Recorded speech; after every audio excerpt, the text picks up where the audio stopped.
Students, कैसे हैं? I hope आप सब बढ़िया हैं, पढ़ाई भी अच्छी चल रही है और अब तो आपके एग्जाम्स भी आ रहे हैं।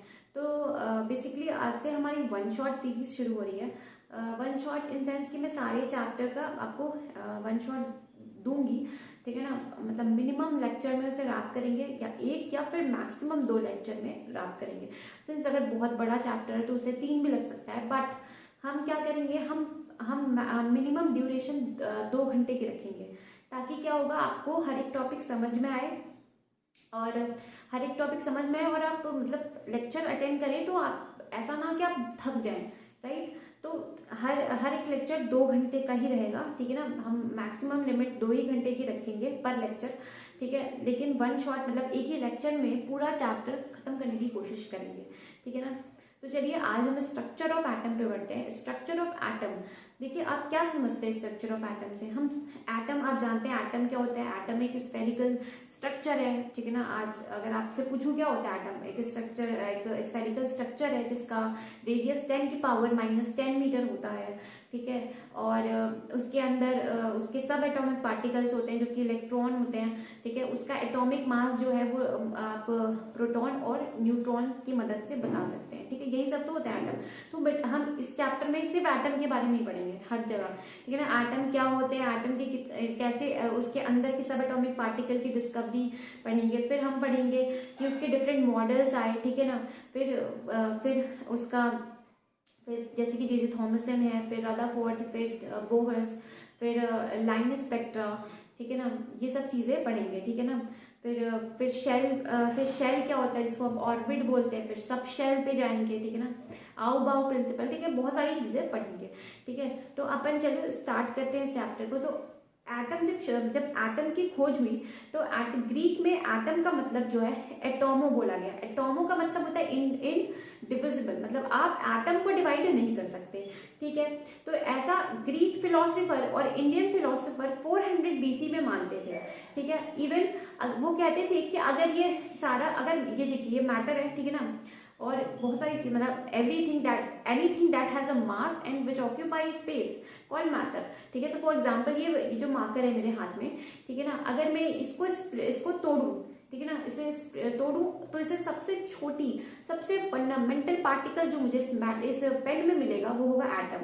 ऐसा इंडियन फिलोसोफर और ग्रीक फिलोसोफर समझते थे, ठीक है। और ये जो थ्योरी थी बहुत डोमिनेट भी थी, मतलब बहुत समय तक इस पर बिलीव भी किया गया, ठीक है ना। उसके बाद क्या किया, एटॉमिक थ्योरी में पहली एटॉमिक थ्योरी ऑफ मैटर जो थे वो जॉर्ज डाल्टन ने दिया था 1808 में।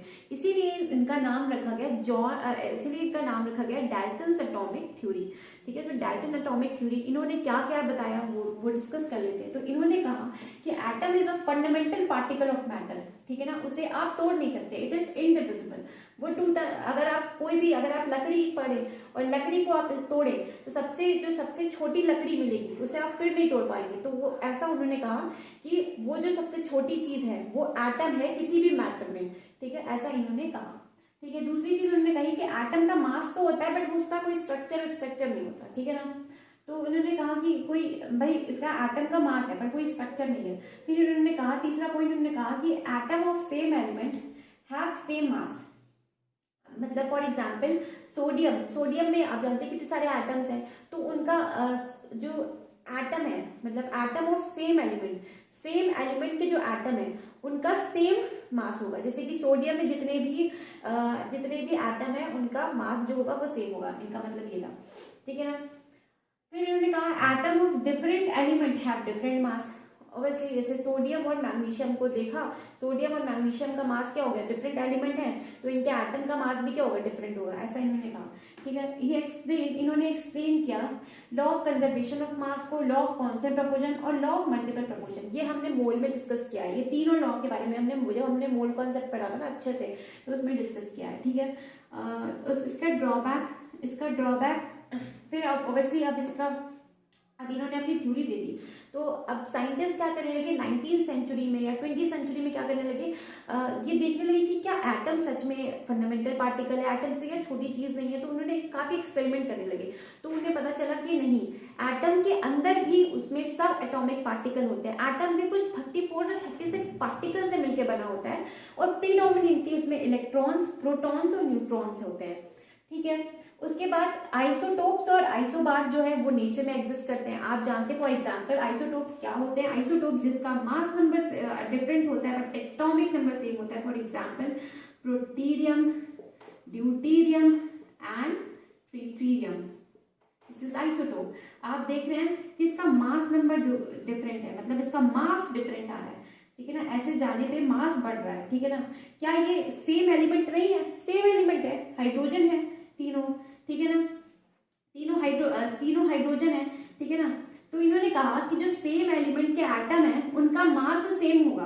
तो ऐसा तो नहीं है भाई, सेम एलिमेंट है, ठीक है ना, सेम एलिमेंट मतलब हाइड्रोजन है, तो हाइड्रोजन का एटम भी क्या होगा, तो हाइड्रोजन का एटम, तीनों में एक ही एटम भी प्रेजेंट है ना, बिकॉज एलिमेंट तो सेम है ना, तो तीनों सेम एलिमेंट है भाई, तो इनके मासेस में तो फर्क आ रहा है, ठीक है ना। तो यहाँ पे इनकी थ्योरी डिस्कार्ड हो गई क्योंकि भाई आइसोटोप्स पाए जा रहे थे, ठीक है ना। फिर उन्होंने कहा कि masses that is atom of different element have different masses. तो क्या हुआ, देखिए यहाँ पे दिस इज, ये हमारा कैल्शियम है, ये हमारा आर्गन है, ठीक है। कैल्शियम का एटॉमिक नंबर बताइए, दैट इज 18, ठीक है। और आर्गन का एटॉमिक नंबर होता है 20 होता है, ठीक है ना। और मास नंबर 40 यहाँ भी होता है, 40 यहाँ भी होता है, ठीक है। तो अपन देख रहे हैं कि ये डिफरेंट एलिमेंट है ना, दोनों डिफरेंट एलिमेंट है but they have different masses. इन्होंने कहा दे हैव सेम मासेस। देखिए 40 यहाँ भी है, 40 यहाँ भी, 40 यहाँ भी, बट इन्होंने कहा कि एटम ऑफ डिफरेंट एलिमेंट के जो एटम होंगे उनका मास डिफरेंट होगा, बट देखिए यहाँ पे सेम आ गया।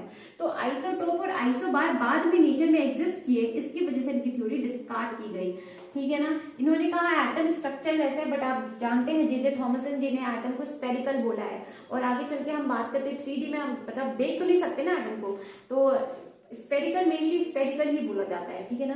तो यहाँ पे इन्होंने कहा कि एटम स्ट्रक्चर ऐसा, बट एटम के पास स्ट्रक्चर होता है, तो ये मेजर ड्रॉबैक्स है इनके थ्योरी की। तो आई होप आपको क्लियर हो। आप जानते हैं एटॉमिक नंबर जो है वो किसी भी एलिमेंट की पहचान होती है, आइडेंटिटी होती है। जैसे आपका नाम आपकी आइडेंटिटी है, वैसे ही अगर आप किसी एलिमेंट के बारे में बात करें तो उसका एटॉमिक नंबर उसकी आइडेंटिटी है। क्लियर है ना।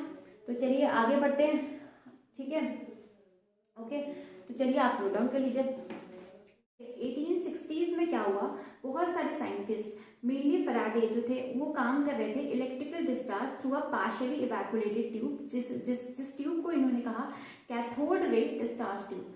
कैथोड रे डिस्चार्ज ट्यूब का इस्तेमाल जे थॉमसन ने किया था, कब, इन 1897 में, टू डिस्कवर इलेक्ट्रॉन्स, ठीक है। तो चलिए आगे का एक्सपेरिमेंट को देखते हैं। तो इन्होंने क्या किया, इस ट्यूब को, कैथोड रे डिस्चार्ज ट्यूब जो होता है वो क्या होता है वो देख लेते हैं। देखिए ग्लास की बनी हुई ट्यूब होती है, ठीक है, जिसमें आप two thin sheets of metal होता है, ठीक है, उसके अंदर सील होता है। तो आप क्या लिख सकते हैं, it is made up of glass and 2 thin piece of metal, जिसको आप इलेक्ट्रोड कहेंगे, वो उसके अंदर क्या होता है, सील होता है, ठीक है। ये होती है आपकी कैथोड रे डिस्चार्ज ट्यूब, जिसका इस्तेमाल जे थॉमसन ने किया था, ठीक है। जे थॉमसन जो थे एक बार बाहर, मतलब एक बार अपने वरांडा में या फिर कहीं खड़े थे और उन्होंने लाइटनिंग देखी थी। लाइटनिंग आपने भी देखी, इन्होंने भी लाइटनिंग देखी। इन्होंने कहा एटमॉस्फेयर में तो गैसेस होती हैं और gases bad conductor of electricity होती हैं, तो भाई लाइटनिंग हो कैसे रही है। तो इन्होंने कहा ये लाइटनिंग जो है वो मैं लैब में प्रोड्यूस करने की कोशिश करूंगा, ठीक है।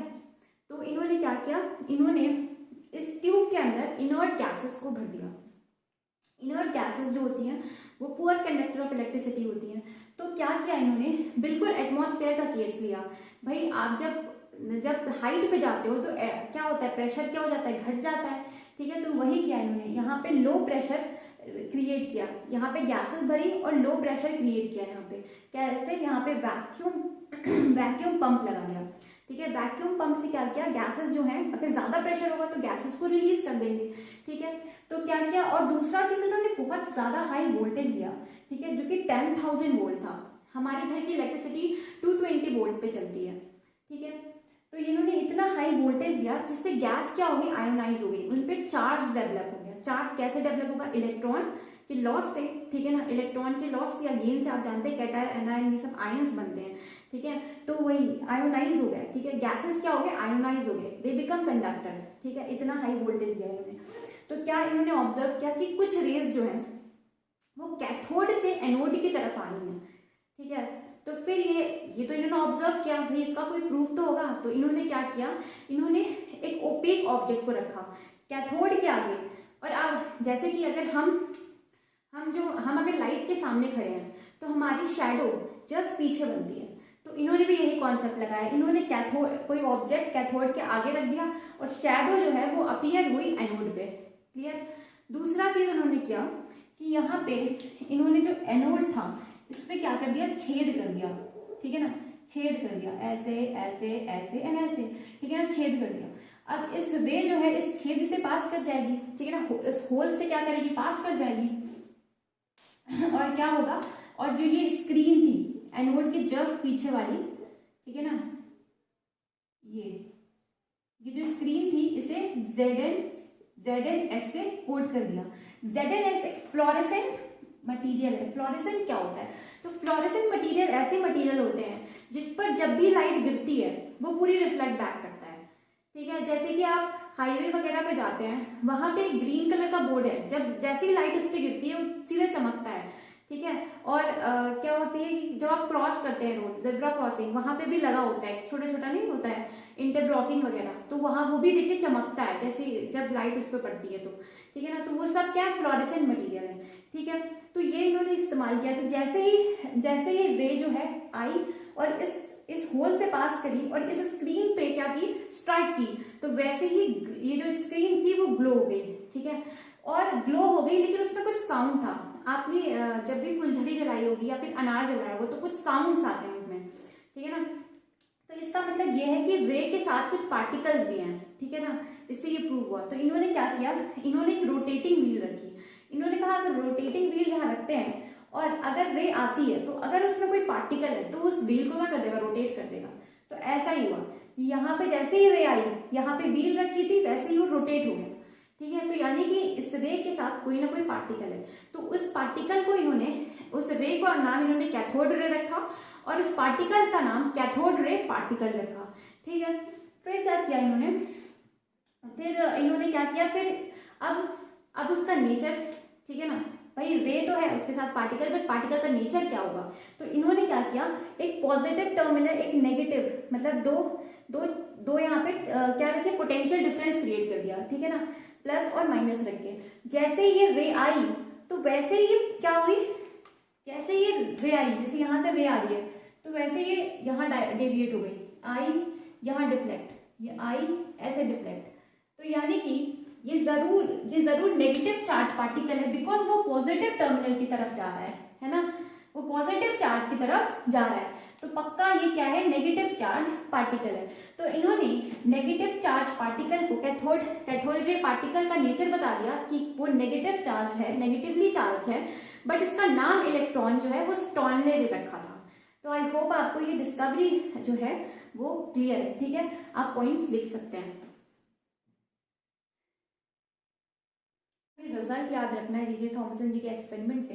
तो क्या इन्होंने क्या बोला वो देखिए, कैथोड रे पार्टिकल जो है वो कहाँ से कहाँ जाएंगे, कैथोड से एनोड जाएंगे, ठीक है ना, कैथोड से एनोड जाएंगे। दूसरा पॉइंट देखिए, रे क्या है, इनविजिबल है। तो रे जब इनविजिबल है तो वो हमें दिखेगी तो है नहीं, तो इसीलिए इन्होंने क्या कर दिया, इन्होंने परफोरेशन, एनोड का क्या किया, परफोरेशन कर दिया। उसमें क्या किया, एनोड में छेद मतलब होल्स कर दिए, ठीक है, नंबर ऑफ होल्स कर दिए, जिसको आप क्या करेंगे, परफोरेशन कहेंगे, ठीक है। तो इन्होंने एनोड को परफोरेट कर दिया। उसके बाद क्या किया, जब जैसे ही रे उस होल से एंटर किया तो और जो एनोड के जस्ट बिहाइंड वाली वॉल को क्या कर दिया, कोट कर दिया, किससे, ZnS से। ZnS एक फ्लोरेसेंट मटेरियल है, ठीक है। तो जैसे ही उस पर लाइट आएगी वो पूरी रिफ्लेक्ट कर देगा और तुरंत ग्लो करेगा, चमक जाएगा। तो बिल्कुल वही इन्होंने किया। तो इन्होंने क्या किया, तो ये चीज इन्होंने की, क्योंकि रे हमें दिख नहीं सकती है तो इनको प्रूफ करना था, तो इसीलिए इन्होंने ये स्क्रीन को क्या कर दिया, ZnS से, एनोड की जस्ट बिहाइंड वाली स्क्रीन को क्या कर दिया, ZnS से कोट कर दिया, और जैसे ही रे इस पे स्ट्राइक किया वो ग्लो करने लगी। तो पता चल गया कि कोई रे जो है वो कैथोड से एनोड आ रही है, ठीक है। फिर इन्होंने क्या किया, इन्होंने देखा कि इलेक्ट्रिक फील्ड और मैग्नेटिक फील्ड अगर नहीं है तो रे कहाँ जा रही है, स्ट्रेट लाइन में जा रही है। ऑब्वियसली जब तक आप कोई चार्ज पार्टिकल इसे नहीं देंगे, ठीक है। इलेक्ट्रिक और मैग्नेटिक फील्ड कैसे पैदा होती है, देखिए कोई भी पॉजिटिव है कोई नेगेटिव है, तो इलेक्ट्रिक फील्ड का डायरेक्शन बताइए, तो पॉजिटिव से नेगेटिव है, ठीक है। नॉर्थ पोल से साउथ पोल जाएगी, ठीक है ना, यही तो हमने पढ़ा है। नॉर्थ से बाहर जाएगी, साउथ से अंदर आएगी, ठीक है ना। तो ये सब है जो आप फिजिक्स में पढ़ते हो, ठीक है।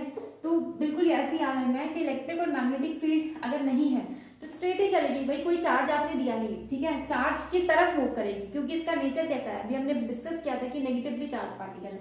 तो भाई इलेक्ट्रिक और मैग्नेटिक फील्ड में ये बिल्कुल वैसा ही बिहेवियर शो करेगी जैसे आप एक नेगेटिवली चार्ज पार्टिकल से एक्सपेक्ट करते हैं, क्योंकि खुद कैसा होता है, नेगेटिवली चार्ज होता है। तो और सबसे इंपॉर्टेंट बात यह है, फिफ्थ वाली, कि जो characteristics of the cathode ray particle is independent on nature of gas that is present in a cathode ray tube, ठीक है।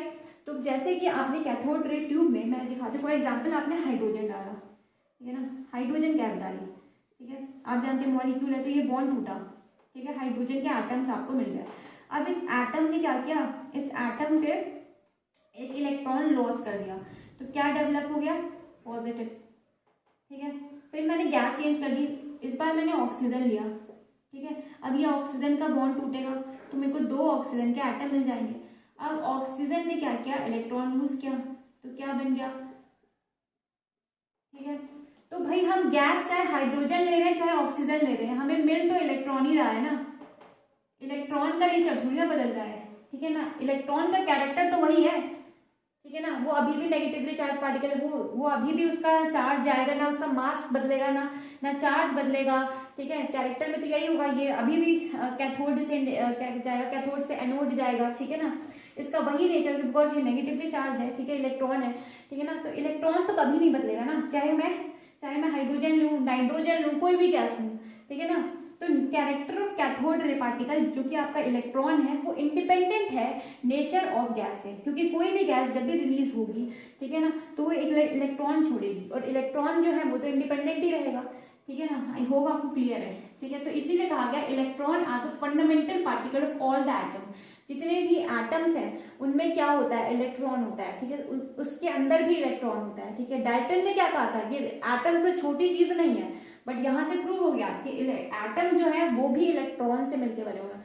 फंडामेंटल मतलब उसके अंदर भी, एटम के अंदर भी इलेक्ट्रॉन पाया जाता है। आई होप आपको क्लियर है। तो जब आपको डिस्कवरी ऑफ इलेक्ट्रॉन अच्छे से समझ में आई हो, फिर चलिए जे थॉमसन ने स्पेसिफिक चार्ज भी निकाल के दिया था इलेक्ट्रॉन का, ठीक है। तो वो बहुत स्ट्रगल कर रहे थे कि कैसे स्पेसिफिक चार्ज निकाले, ठीक है। उन्होंने बहुत अटेम्प्ट किए, फिर बार वो फेल भी हो गया, ठीक है।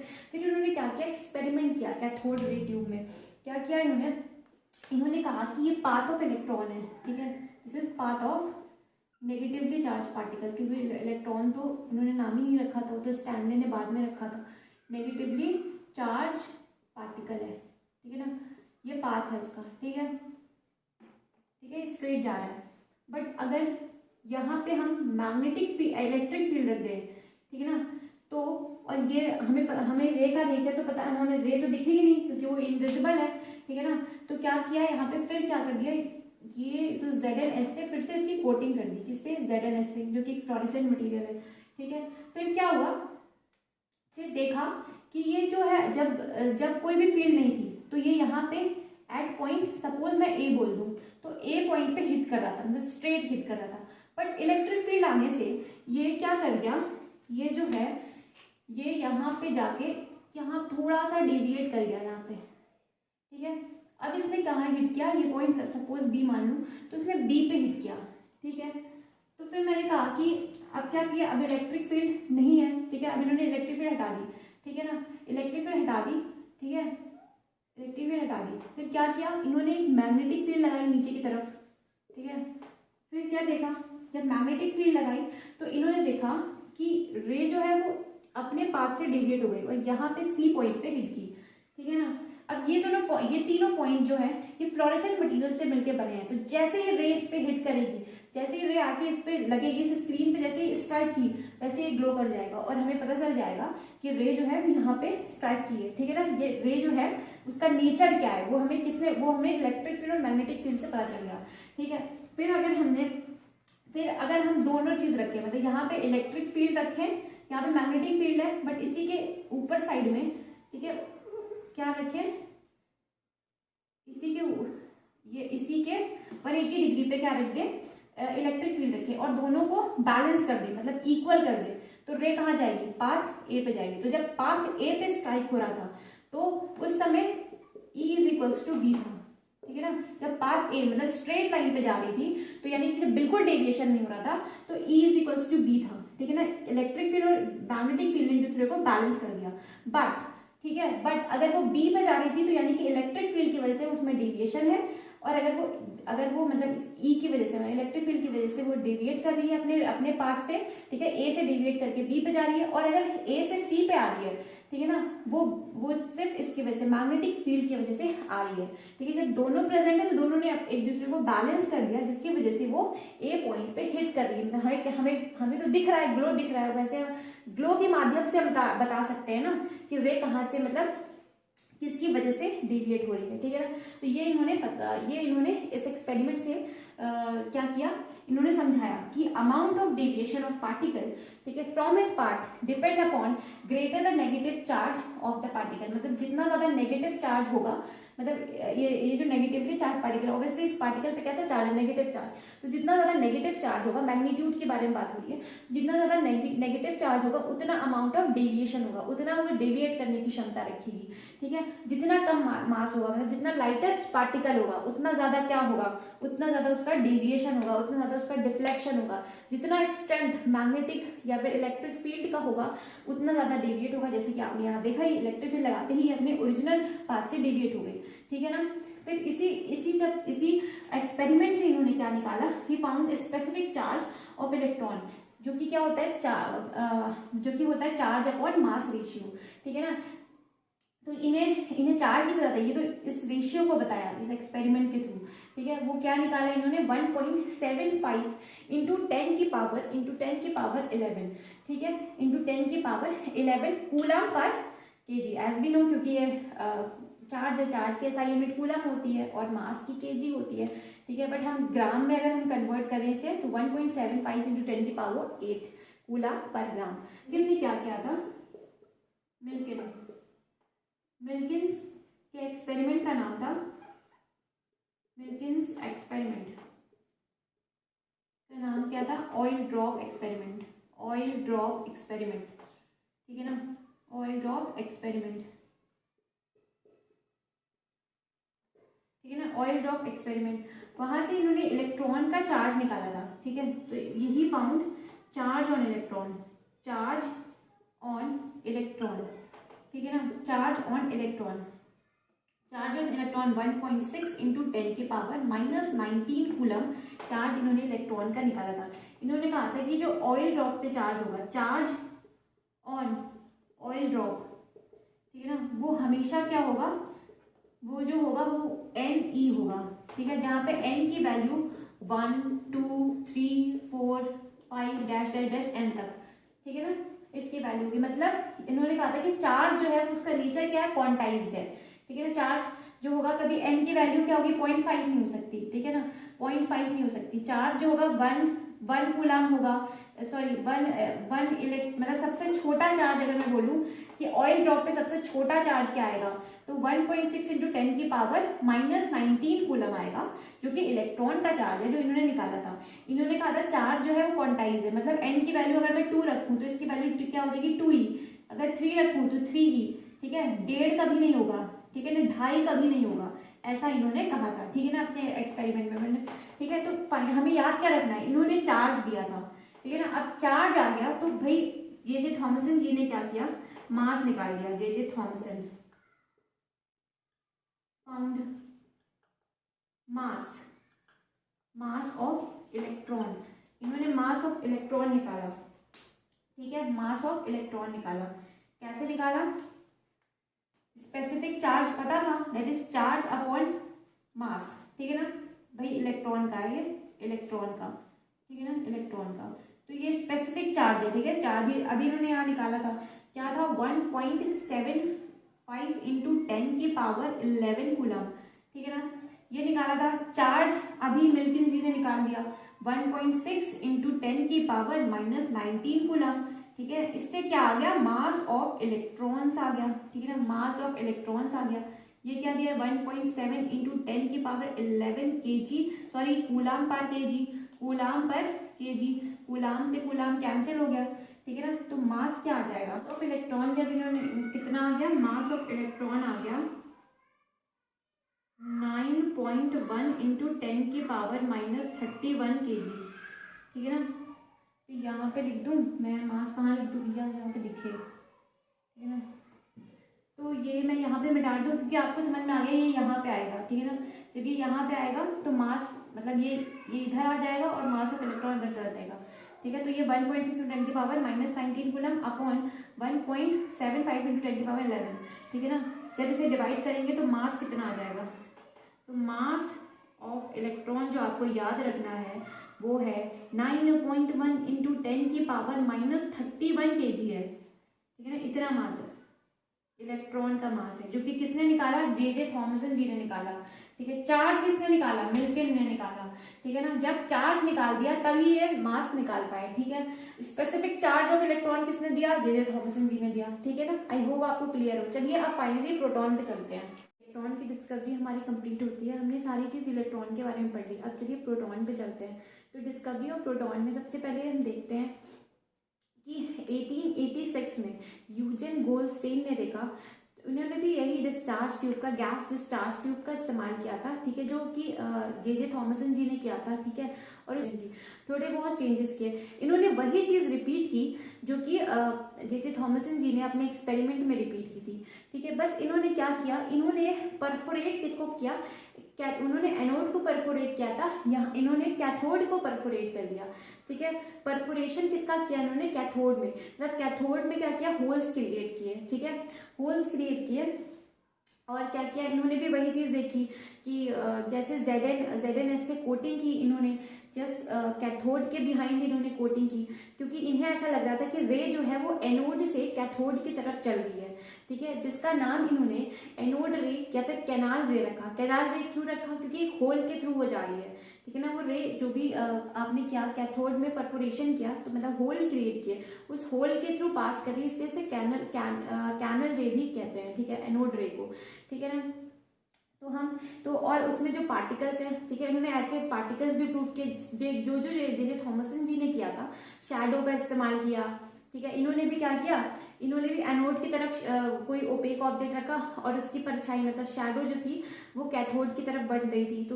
तो इन्होंने कहा कि वो रे पक्का क्या कहते हैं, एनोड से कैथोड की तरफ आ रही है। उन्होंने फिर परफोरेशन कर दिया कैथोड की।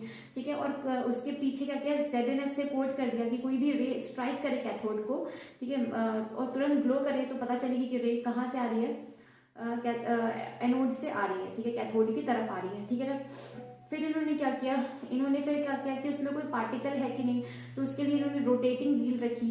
ठीक है, इन्होंने क्या किया, वही नेचर मतलब पॉजिटिव और नेगेटिव मतलब कि क्या नेचर है इस गैस का। ठीक है, तो इन्होंने वही किया, यहाँ पे पॉजिटिव मतलब पॉजिटिव और नेगेटिव दो टर्मिनल बना लिए, दो चार्जेस रखे। ठीक है ना, उसके बाद क्या किया, इसका बिहेवियर चेक करने के लिए कि जो पार्टिकल है जो इस रे के अलॉन्ग आ रहा है, इस पार्टिकल का नेचर क्या है। तो क्या हुआ, तो रे जो है वो नेगेटिव चार्ज की तरफ क्या होगी, डेविएट होगी। इसका मतलब ये पॉजिटिव चार्ज है जो नेगेटिव चार्ज की तरफ डेविएट हो रहा है। तो ये सब जो जे थॉमसन जी ने किया वो इन्होंने किया, बट ऑपोजिट। मतलब उन्होंने अगर वो कैथोड, वो रे बता रहे थे कि वो कैथोड से एनोड की तरफ आ रही है, बट इन्होंने कहा कि ये जो पॉजिटिव रे है या फिर जो भी मतलब जो कैनल रे है या फिर एनोड रे है वो एनोड से ओरिजिनेट हो रही है, एनोड की तरफ ओरिजिनेट, एनोड से ओरिजिनेट हो रही है कैथोड तक। ठीक है ना, ये इन्होंने कहा। तो हम भी इसके ऑब्जर्वेशन चेक कर लेते हैं, जो इंपॉर्टेंट है वो तो इसका रिजल्ट ऑब्जर्वेशन तो मैंने आपको बता दी, जो ऑब्जर्व किया उन्होंने। ठीक है ना, बिल्कुल वही जो जे थॉमसन जी ने किया, इसीलिए मैंने आपको लिखवाया नहीं, बिकॉज वही एक्सपेरिमेंट इन्होंने किया बट ऑपोजिट। इन्होंने इन्होंने कैथोड को परफोरेट किया, उन्होंने एनोड को किया, बिल्कुल वही किया उन्होंने।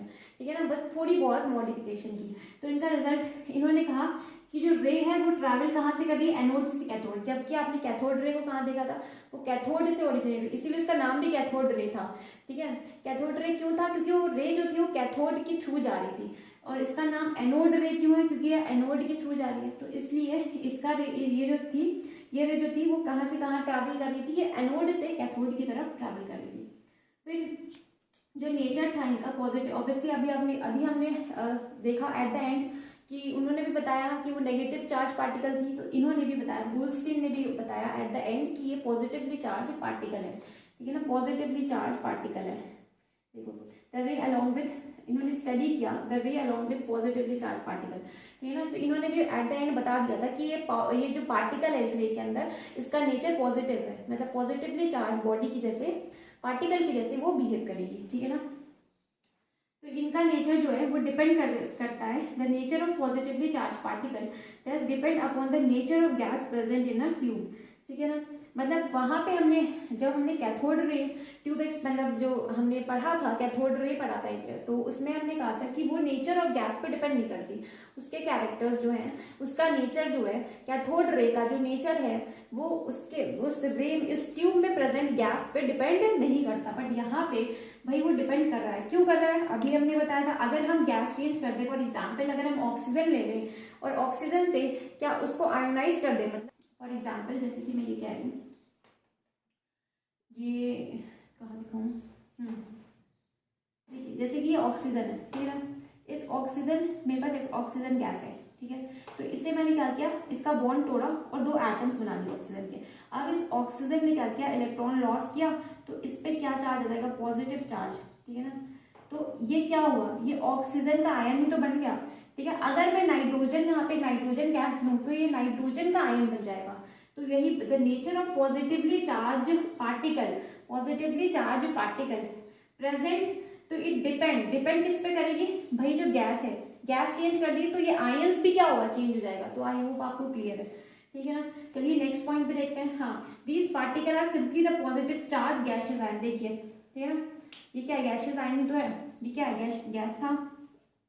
ठीक है ना, ये गैसियस आयन तो है, तो क्या किया यहाँ पे, ये जो पार्टिकल्स है वो सिंपली कैसे हैं, पॉजिटिवली चार्ज, देखिए गैसियस आयन है। ठीक है, the behaviour of this particle in the electric field, obviously electric और मैग्नेटिक फील्ड में जो इलेक्ट्रॉन बिहेवियर शो कर रहा था उसके ऑपोजिट ये बिहेवियर शो करेंगे, बिकॉज इलेक्ट्रॉन हमारा नेगेटिव चार्ज पार्टिकल था और प्रोटॉन हमारा पॉजिटिव चार्ज पार्टिकल है। मतलब ये प्रोटॉन तो नहीं, बट पॉजिटिवली चार्ज पार्टिकल जो है, उन्होंने इलेक्ट्रॉन नहीं कहा था, उन्होंने कहा था नेगेटिवली चार्ज पार्टिकल है जो रे के अलॉन्ग जा रहा है, जिन्होंने जिसको उन्होंने क्या कहा, जे थॉमसन जी ने क्या कहा था, कैथोड रे पार्टिकल कहा था, बट इन्होंने क्या कहा, इन्होंने एनोड रे पार्टिकल कहा इन्होंने। ठीक है ना, इन्होंने गोल्डस्टीन ने।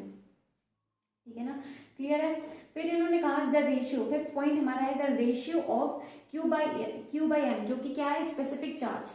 तो वो पार्टिकल का वो डिपेंड करेगा गैस पे। जैसे कि आप ऑब्वियसली अगर आप ऑक्सीजन, आपका ये क्या है, आपका ये आयन है, ठीक है, पॉजिटिव चार्ज आयन है, तो इसका charge upon mass ratio different होगा। अगर मैं नाइट्रोजन से रिप्लेस कर दूँ, अगर नाइट्रोजन का मैं कहूँ उससे आप एक इलेक्ट्रॉन लॉस करें तो वो नाइट्रोजन का आयन बनेगा। ठीक है, गैसियस मतलब पॉजिटिव आयन नाइट्रोजन का होगा, तो उसका मास और उसका चार्ज और उसका मास डिफरेंट होगा एज कम्पेयर टू ऑक्सीजन का मास अपॉन उसका चार्ज। तो इसीलिए कह रहे हैं the ratio of Q by M of particle depend upon the gas, जो जिससे वो ओरिजिनेट हुआ है। भाई ये ऑक्सीजन की गैस से उसका आयन बना है। ठीक है, अगर गैस चेंज कर दूंगी तो गैस, अगर नाइट्रोजन कर दूंगी तो नाइट्रोजन से उसका क्या बनेगा, नाइट्रोजन गैस से उसका आयन बनेगा। क्लियर है।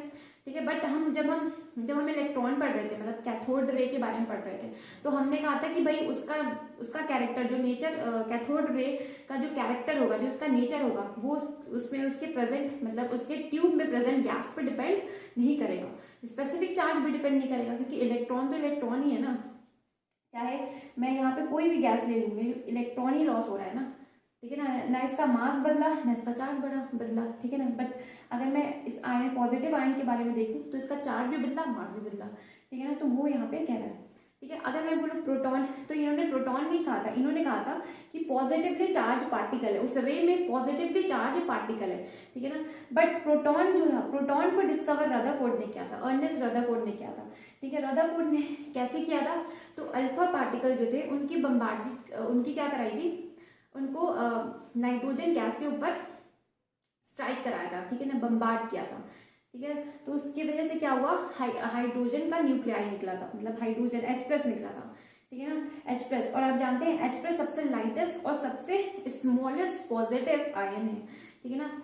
तो सारे जितने भी आप हेवियर एटम होंगे, ठीक है ना, तो उसमें ये प्रेजेंट ही होगा, ठीक है ना, उसमें ही क्योंकि सबसे छोटा है, सबसे फंडामेंटल है, ठीक है ना। तो वो इन्होंने कहा था, ठीक है। तो प्रोटॉन की डिस्कवरी रदरफोर्ड ने की थी, ठीक है ना, इन्होंने गोल्डस्टीन ने नहीं की थी। गोल्डस्टीन ने कैनल रे या फिर एनोड रे का डिस्कवरी किया था, जो कि पॉजिटिवली चार्ज पार्टिकल थे, ठीक है। आई होप आपको क्लियर है। ये हम डिस्कवरी ऑफ न्यूट्रॉन पे बढ़ते हैं आगे। उससे पहले बता दें कि प्रोटॉन की डिस्कवरी आपके एनसीईआरटी में मेंशन नहीं है, ठीक है, कि रदरफोर्ड ने दिया है। उन्होंने बस ये कहा है कि पॉजिटिव स्मॉलेस्ट पॉजिटिव आयन जो है वो क्या है, वो H+ है, ठीक है, जिसे आप प्रोटॉन कहते हो। और वो 1990 में डिस्कवर हुआ। तो आप ये मत समझना कि गोल्डस्टीन ने किया था, गोल्डस्टीन ने नहीं किया था, प्रोटॉन की डिस्कवरी रदरफोर्ड ने की थी, ठीक है। और रदरफोर्ड मतलब प्रोटॉन की डिस्कवरी मैं आपको इसलिए थोड़ा सा बताया बिकॉज ये आपके एनसीईआरटी में दिया हुआ है, ठीक है। फिर भी आपको बता दिया कि उसमें आपको कभी कंफ्यूजन ना हो, ठीक है ना। तो चलिए आगे बढ़ते हैं न्यूट्रॉन की डिस्कवरी पे। तो न्यूट्रॉन की डिस्कवरी जो थी वो चैडविक ने दी थी, कब, 1932 में दी थी, जब इन्होंने क्या किया, बेरिलियम, ये क्या है, beryllium, beryllium BERI, beryllium, beryllium को क्या किया इन्होंने, बेरिलियम पे अल्फा पार्टिकल क्या किया, बम्बार्ड किया, तो ठीक है। तो यहाँ पे क्या मिला आपको, कार्बन, और ये जो पार्टिकल एमिट हुआ, ये क्या, इसी को बोला गया न्यूट्रॉन, ठीक है। न्यूट्रॉन के बारे में ये कैसे होते हैं, चार्जलेस, चार्ज नहीं होता इनके ऊपर कोई भी, ठीक है, चार्जलेस। इनका मास जो होता है वो इक्वल्स टू, लगभग बराबर होता है, ठीक है ना, लगभग बराबर होता है मास ऑफ प्रोटॉन के, ठीक है ना, मास ऑफ प्रोटॉन के, ठीक है ना। स्लाइटली हैवियर होता है, मतलब मास ऑफ प्रोटॉन से थोड़ा सा बड़ा होता है, बट हम अज्यूम करके चलते हैं कि मास ऑफ प्रोटॉन के लगभग बराबर है और इसका कोई चार्ज नहीं होता। अपन इस टेबल पे आगे बढ़ते हैं। ये टेबल जो है सब एटॉमिक पार्टिकल्स के लिए है, ठीक है ना। आप जानते हैं इलेक्ट्रॉन का चार्ज कितना होता है, इलेक्ट्रॉन को E से रिप्रेजेंट करते हैं, इसका चार्ज -1.6 -19 कूलम होता है। और इसका रिलेटिव चार्ज के बारे में बात करें तो -1 होता है। किसके कंपेरिजन, भाई प्रोटॉन से कंपेयर कर रहे हैं, तो प्रोटॉन का अगर -1 है तो +1 है तो इसका क्या होगा, -1 होगा, ठीक है। मास अगर मैं देखूँ तो 9.1 × 10 की पावर -31 kg होता है मास इसका। रिलेटिव मास लगभग 0 मानते हैं क्योंकि ये बहुत कम होता है, ठीक है ना। 1/1837 टाइम्स क्या होता है, 37 टाइम्स मास ऑफ प्रोटॉन के बराबर आता है, ठीक है, मास ऑफ इलेक्ट्रॉन्स, ठीक है। इससे लगभग क्या मानते हैं, जब आप इसे डिवाइड करेंगे तो बहुत छोटी वैल्यू आएगी, तो लगभग हम क्या मानते हैं, 0 मानते हैं, ठीक है। और प्रोटॉन जो होता है, प्रोटॉन को P से रिप्रेजेंट करते हैं और इसका जो चार्ज होता है वो +1.6 × 10 की पावर -19 कूलम होता है। इसका रिलेटिव चार्ज होता है वो +1 होता है और इसका मास कितना होता है, 1.6 × 10 की पावर -27 kg। और इसका जो रिलेटिव मास होता है वो 1 होता है, ठीक है। तो जब इसका रिलेटिव मास होगा तो उतना ही न्यूट्रॉन का होगा, ठीक है। न्यूट्रॉन का मास देखिए बराबर ही होगा, ठीक है ना। रिलेटिव चार्ज न्यूट्रॉन का 0 होता है क्योंकि उसका चार्ज ही 0 होता है, ठीक है ना, उसे ऐसे रिप्रेजेंट करते हैं। अब अगर मुझसे कोई पूछेगा specific charge of beryllium ion, ठीक है ना, Be+2 का चार्ज, स्पेसिफिक चार्ज क्या होता है भाई, charge of beryllium ion upon mass of beryllium ion, ठीक है।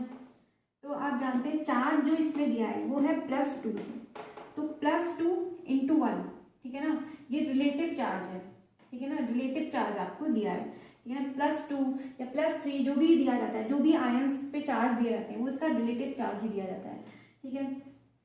फिर चलिए आपको फिर क्या लिखना है, नीचे मास लिखना है। तो इसका मास कितना होता है, तो इसका मास जो होता है वो 9 होता है। तो वो तो नहीं बदलेगा भाई। हमने कहा चाहे बेरिलियम का आप बोले, बेरिलियम अगर मैं सिर्फ बेरिलियम कहती तो इसका एटॉमिक मास 9 ही होता, ठीक है। बेरिलियम +2 कह रही हूँ तब भी इसका एटॉमिक मास कितना होगा, 9 ही होगा, क्योंकि मैंने प्रोटॉन और न्यूट्रॉन थोड़ी ना चेंज किया, मैंने तो इलेक्ट्रॉन इसने लॉस किया है, ठीक है ना।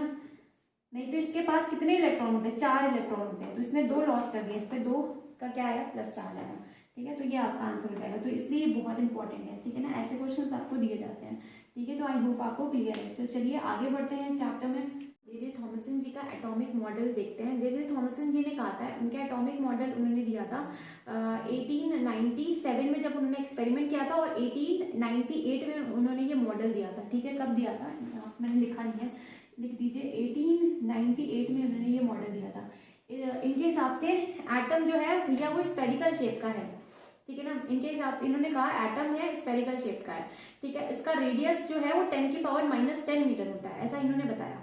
इन्होंने कहा जो पॉजिटिव चार्ज है, ठीक है, atom consist of electron, neutron, proton, ठीक है। अभी हमने पहले डिस्कस किया, तो इन्होंने कहा कि पता चल गया भाई प्रोटॉन से भी बना हुआ है और इलेक्ट्रॉन से भी बना हुआ है, ठीक है। उसके बाद हम कह सकते हैं क्या कहते हैं, इलेक्ट्रॉन की, न्यूट्रॉन की डिस्कवरी बाद में हुई थी ना। तो इन्होंने फिर कहा था कि जो पॉजिटिव चार्ज है वो एटम पे यूनिफॉर्मली बिखरा हुआ है, ठीक है ना, यूनिफॉर्मली बिखरा हुआ है, एटम के सरफेस पे पूरा पॉजिटिव चार्ज बिखरा हुआ है, और जो उसका इलेक्ट्रॉन है वो उसमें धंसा हुआ है, एम्बेडेड है, ठीक है ना, वो एम्बेडेड है उसमें, मतलब कहीं कहीं जगह एम्बेडेड है इलेक्ट्रॉन, ठीक है। उसके सरफेस पे क्या हुआ, धंसा हुआ है इलेक्ट्रॉन, ठीक है ना।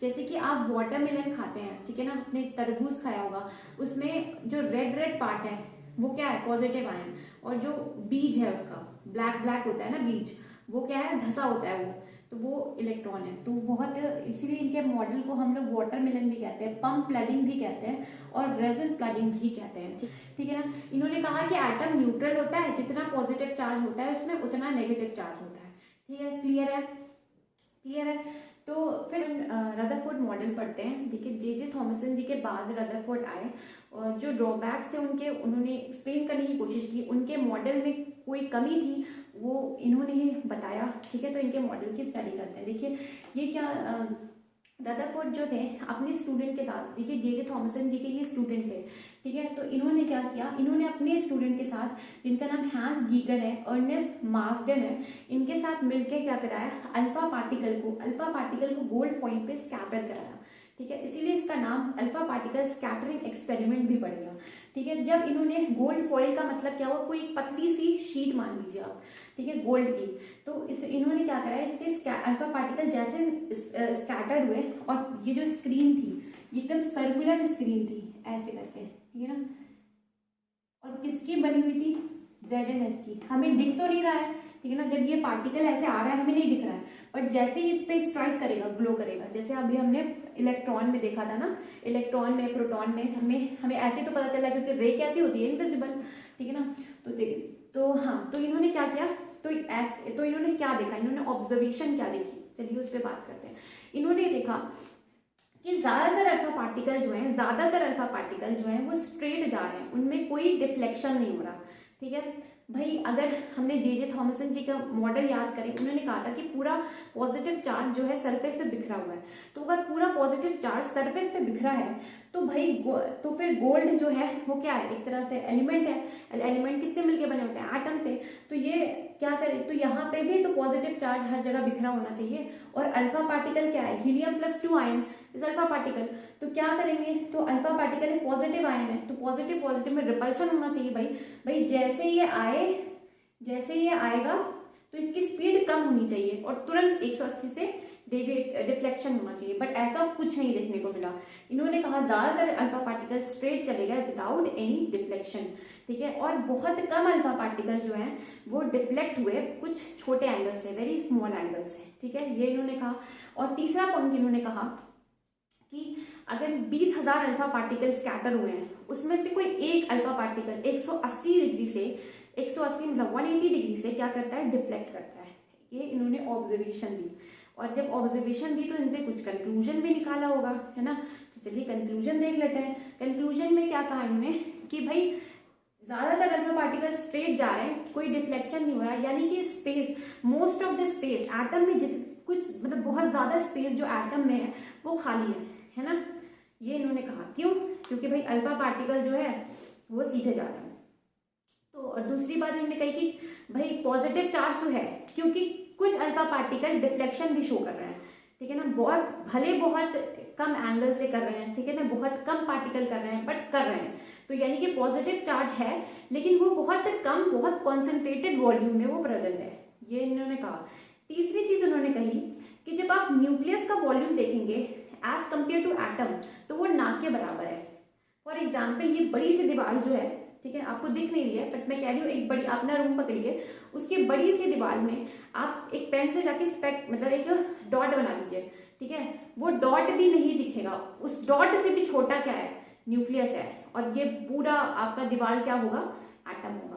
भाई इतना ज्यादा फर्क है, ठीक है ना। तो आप देख ही सकते हो वो ना के बराबर ही है, ठीक है ना।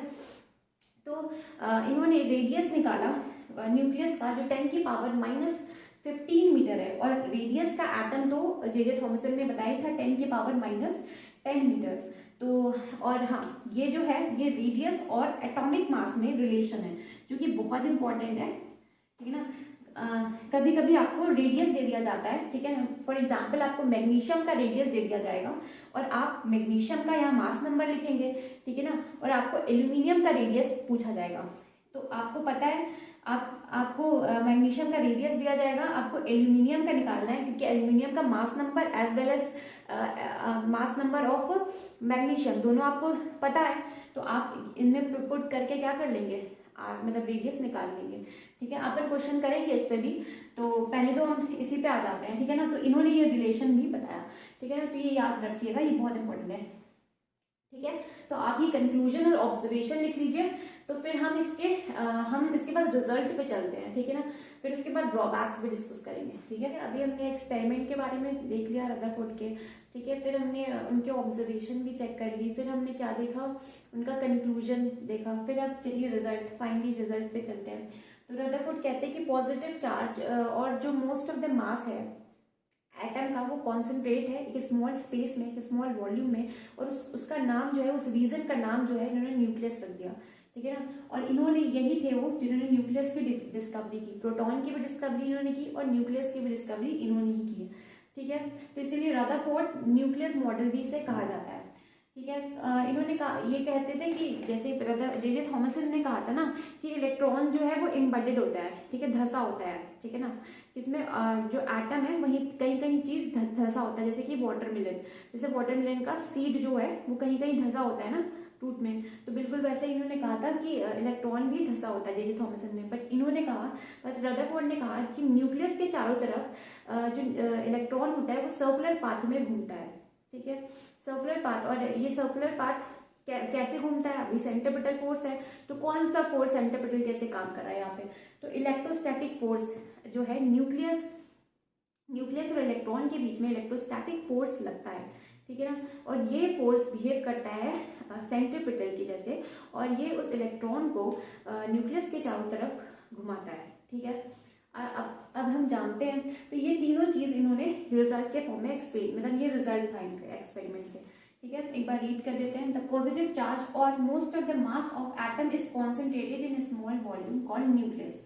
फिर इन्होंने कहा electron move in a circular path around the nucleus of an atom in an orbit. हाँ, ऑब्वियसली इन्होंने ये भी कहा कि जो इलेक्ट्रॉन है, जो इलेक्ट्रॉन जिस भी रीजन में वो रोटेट कर रहा है, मतलब रोटेट कर रहा है अराउंड न्यूक्लियस, उस रीजन का इन्होंने नाम रखा ऑर्बिट, ठीक है। फिर इन्होंने कहा ऑब्वियसली इलेक्ट्रॉन और न्यूक्लियस एक दूसरे पे इलेक्ट्रोस्टैटिक फोर्स लगा रहा है जिसके कारण वो इलेक्ट्रॉन घूम पा रहा है, ठीक है। चलिए अब इसके ड्रॉबैक पे चलते हैं। अब जैसे इलेक्ट्रॉन इसके न्यूक्लियस के चारों तरफ सर्कुलर पाथ में घूम रहा है, तो इसकी वजह से क्या हो रहा है, इसकी वेलोसिटी बदल रही है, वेलोसिटी बदलने से एक्सेलरेशन आता है, ठीक है। तो ये बेसिकली एक्सेलरेटेड चार्ज पार्टिकल बन गया। तो मैक्सवेल ने कहा कि एक्सेलरेटेड चार्ज पार्टिकल तो ईएम वेव प्रोड्यूस करता है। एंड आप जानते हैं कि ईएम वेव मतलब वेव क्या है, फॉर्म ऑफ एनर्जी है। तो इलेक्ट्रॉन क्या करेगा, लॉस करेगा एनर्जी, ठीक है ना, वो कॉन्टिन्यूसली अपनी एनर्जी क्या करेगा, लॉस करेगा इन the form of wave, radiation के फॉर्म में क्या करेगा, इलेक्ट्रोमैग्नेटिक रेडिएशन के फॉर्म में एनर्जी क्या करेगा, लॉस करेगा, ठीक है। तो लॉस करते करते करते करते जो न्यूक्लियस है ये तो अपनी तरफ से अट्रैक्ट ही कर रहा है, तो जब एनर्जी लॉस करेगा तो ज्यादा अट्रैक्शन होगा न्यूक्लियस का, और फाइनली ये न्यूक्लियस में जाके समा जाएगा। ठीक है, ऐसा इन्होंने कहा। और एटम क्या हो जाएगा, अनस्टेबल। बट हम जानते हैं कि एटम तो स्टेबल होता है, तो कुछ ना कुछ प्रॉब्लम है। ठीक है, इससे ये पता चला कि कुछ ना कुछ प्रॉब्लम है, तो ये इनका बेसिक ड्रॉबैक बन गया। ठीक है, इन्होंने ये नहीं बताया, इन्होंने ये तो कहा कि न्यूक्लियस के अराउंड एनर्जी जो है, न्यूक्लियस के अराउंड इलेक्ट्रॉन घूमेगा, बट इन्होंने ये नहीं बताया कि इलेक्ट्रॉन का डिस्ट्रीब्यूशन होगा कैसे। जैसे लिथियम में तीन इलेक्ट्रॉन है, तो ये इलेक्ट्रॉन कैसे बटेंगे, तीनों एक ही शेल में जाएंगे या फिर एक से ज्यादा शेल होंगे। हम जानते हैं बोहर्स, जब हम बोहर्स एटॉमिक मॉडल पढ़ेंगे तो हमने देखा है एम शेल भी होता है, के शेल भी होता है, तो ये बोहर्स ने बताया था। ठीक है, इन्होंने नहीं बताया, तो ये इनका मेजर ड्रॉबैक रहा। फिर इन्होंने कुछ एनर्जी के बारे में ही नहीं बताया, मतलब इन्होंने इलेक्ट्रॉन जो है उसकी एनर्जी के बारे में कोई बात ही नहीं की। ठीक है, जो इनका मेजर ड्रॉबैक था।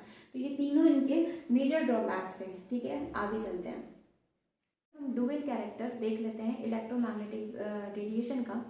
ठीक है, बोहर से पहले, क्योंकि बोहर जो थे वो देख रहे थे कि इलेक्ट्रोमैग्नेटिक जो रेडिएशन है वो नेचर्स के साथ कैसे इंटरेक्शन शो कर रही है। तो इलेक्ट्रोमैग्नेटिक रेडिएशन का डुअल नेचर होता है। ठीक है, तो पहले हम वेव नेचर पढ़ते हैं जो मैक्सवेल ने दिया था। तो 1870 में मैक्सवेल ने कहा था कि जो कि एक्सेलरेटिंग चार्ज पार्टिकल है वो ऑल्टरनेटिंग या फिर ऑक्सीलेटिंग मैग्नेटिक और इलेक्ट्रिक फील्ड प्रोड्यूस करता है, और ये जो फील्ड है वो ट्रांसमिट होती है in the form of wave और in the form of radiation.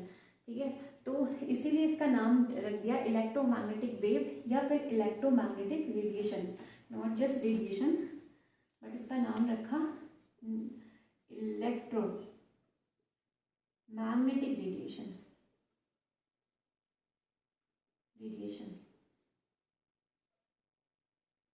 ठीक है, तो क्या किया, फिर इसकी प्रॉपर्टी देख लेते हैं, इलेक्ट्रोमैग्नेटिक रेडिएशन की प्रॉपर्टी देख लेते हैं।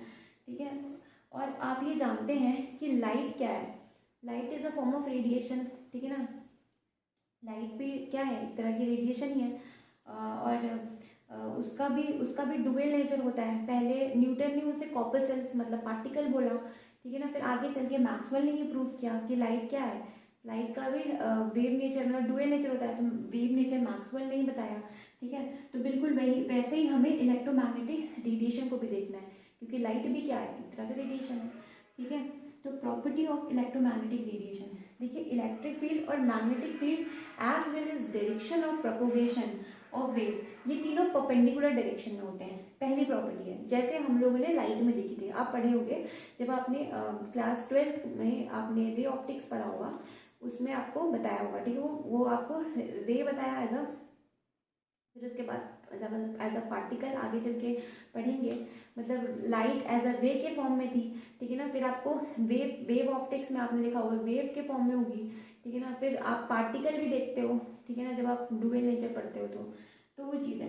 तो वैसे ही आपने ईएम वेव को भी वैसे ही देखना है, तो इसलिए इसकी प्रॉपर्टी भी वही है। देखिए, इलेक्ट्रिक फील्ड और magnetic field as well as direction of propagation जो है, एक तीनों जो होंगे वो एक दूसरे से परपेंडिकुलर डिग्री पे होंगे। ठीक है, और इनको ये जो होते हैं ईएम वेव को कोई मीडियम नहीं चाहिए होता है प्रोपोगेशन करने के लिए। जैसे आपको साउंड वेव है, उसको मीडियम चाहिए होता है प्रोपोगेशन के लिए, बट इनको मीडियम नहीं चाहिए होता प्रोपोगेशन के लिए। तो ऑब्वियसली ये वैक्यूम में ट्रैवल करते हैं। ठीक है, ये वैक्यूम में ट्रैवल करते हैं, तो अगर इनको मीडियम नहीं चाहिए होता है तो इनकी स्पीड नहीं बदलेगी। मतलब वैक्यूम में ईएम वेव जो होंगे वो सेम, मतलब वो स्पीड ऑफ लाइट से क्या करेंगे, ट्रैवल करेंगे। स्पीड ऑफ लाइट कितनी होती है, 3 × 10⁸ मीटर पर सेकेंड। ठीक है, फिर आप डिफरेंट तरह के इलेक्ट्रोमैग्नेटिक वेव्स होते हैं। ठीक है ना, जैसे कि ये दिखाई gamma rays, x rays, UV, फिर होगा विजिबल लाइट, फिर इंफ्रारेड, फिर माइक्रोवेव, रेडियो वेव। ठीक है ना, ये जो है, ये दोनों जो है, मतलब ये सब जो है एक दूसरे से डिफर करते हैं बाय डिफरेंट फ्रीक्वेंसी और डिफरेंट वेवलेंथ। तो अपन को ये याद करना है। ठीक है ना, ये चीज याद होनी चाहिए, दैट इज गामा रेज, फिर एक्स रेज, फिर यूवी, फिर वॉयलेट, फिर इंफ्रारेड, फिर micro and then radio wave. ठीक है, बस आपको ये याद रखना है कि ये इधर से जब हम लेफ्ट से राइट की तरफ जा रहे हैं तो वेवलेंथ बढ़ रहा है। ठीक है ना, वेवलेंथ बढ़ रहा है। ठीक है। फ्रीक्वेंसी अगर आपको याद नहीं है तो अभी आगे चल के हम रिलेशन भी देखेंगे फ्रीक्वेंसी और वेवलेंथ में, ठीक है ना। अगर आपको वेवलेंथ पता है तो आप फ्रीक्वेंसी निकाल सकते हैं, ठीक है। तो आपको दोनों चीज याद करने की जरूरत नहीं है, आप एक चीज याद रख लीजिए। तो मैंने यहाँ पे वेवलेंथ लिखा है बिकॉज ऐसे जाने पे वेवलेंथ बढ़ रहा है, ठीक है। तो देखिए गामा रेज, मैं थोड़ा नीचे उतर जा रही हूँ, देखिए गामा रेज जो है वो 10 की पावर, उनका रेंज देखिए 10 की पावर -16, 10 की पावर -14 और 10 की पावर -12, ठीक है। आपसे ऐसे भी पूछा जा सकता है कि ये वेवलेंथ जो है वो किस रे के लिए है, तो आप बोल सकते हैं गामा रेज, ठीक है। तो आपको ये वेवलेंथ का रेंज एटलीस्ट याद होना चाहिए। तो आप क्या करें, आपको जिसका सिंगल दिया है, जैसे एक्सरे का 10 की पावर -10 दिया है, ठीक है। और यूवी का देखिए दिया हुआ है, अल्ट्रावायलेट का दिया हुआ 10 की पावर -8। और आप जानते हैं विजिबल लाइट का क्या होता है, नैनोमीटर्स में होते हैं, तो 10 की पावर -9, ठीक है। माइक्रोवेव का 10 की पावर -2। तो दो जो है, जो चार, 1 2 3 4 चार जो है वो सिंगल वेवलेंथ है, कोई रेंजेस में नहीं है, ठीक है ना। तो आप ये सिंगल वाला याद कर लीजिए, ठीक है। उसके बाद क्या करेंगे, उसके बाद जो है फिर आपको ये तीनों में ही आपको रेंज में देखना पड़ेगा, ठीक है ना। जहां से आप देख रहे हैं कि ये नेगेटिव है, ठीक है ना, आप रेडियो वेव को याद कर सकते हैं बिकॉज उसकी पावर जो है वो क्या है, 0 है और क्या है, 2 है, ठीक है ना। तो ये क्या है, ये सब वेवलेंथ है, ठीक है ना। इधर से हम जब हम लेफ्ट से राइट जा रहे हैं तो वेवलेंथ बढ़ रही है, ठीक है, ओके। और आप जानते हैं अल्ट्रावायलेट में आता है वेबग्योर, ठीक है ना। तो हम वॉयलेट से जब रेड की तरफ जाएंगे तभी वेवलेंथ बढ़ रही है, ठीक है ना। तो ये सब इसकी प्रॉपर्टी है। तो चलिए आगे बढ़ते हैं, आप नोट डाउन कर लीजिए। चलिए अपन आगे बढ़ते हैं। ये देखिए आपकी इलेक्ट्रोमैग्नेटिक वेव है, ठीक है ना। मैंने भी डिस्कस ये नहीं किया था, ये वाला देखिए, ये तीनों जो है, जैसे वाई एक्सिस आपको दिखा रही है इलेक्ट्रिक फील्ड, और सॉरी जेड एक्सिस जो है वो आपको इलेक्ट्रिक फील्ड दिखा रही है, वाई एक्सिस जो है वो आपको दिखा रही है मैग्नेटिक, एक सेकेंड रुकिए जरा, नहीं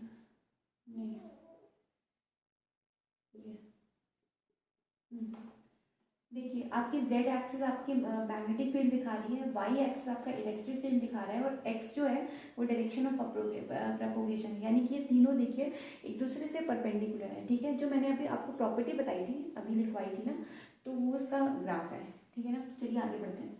ये देखिए ये वेव नेचर, ये क्या है आपका इलेक्ट्रोमैग्नेटिक वेव है, ठीक है।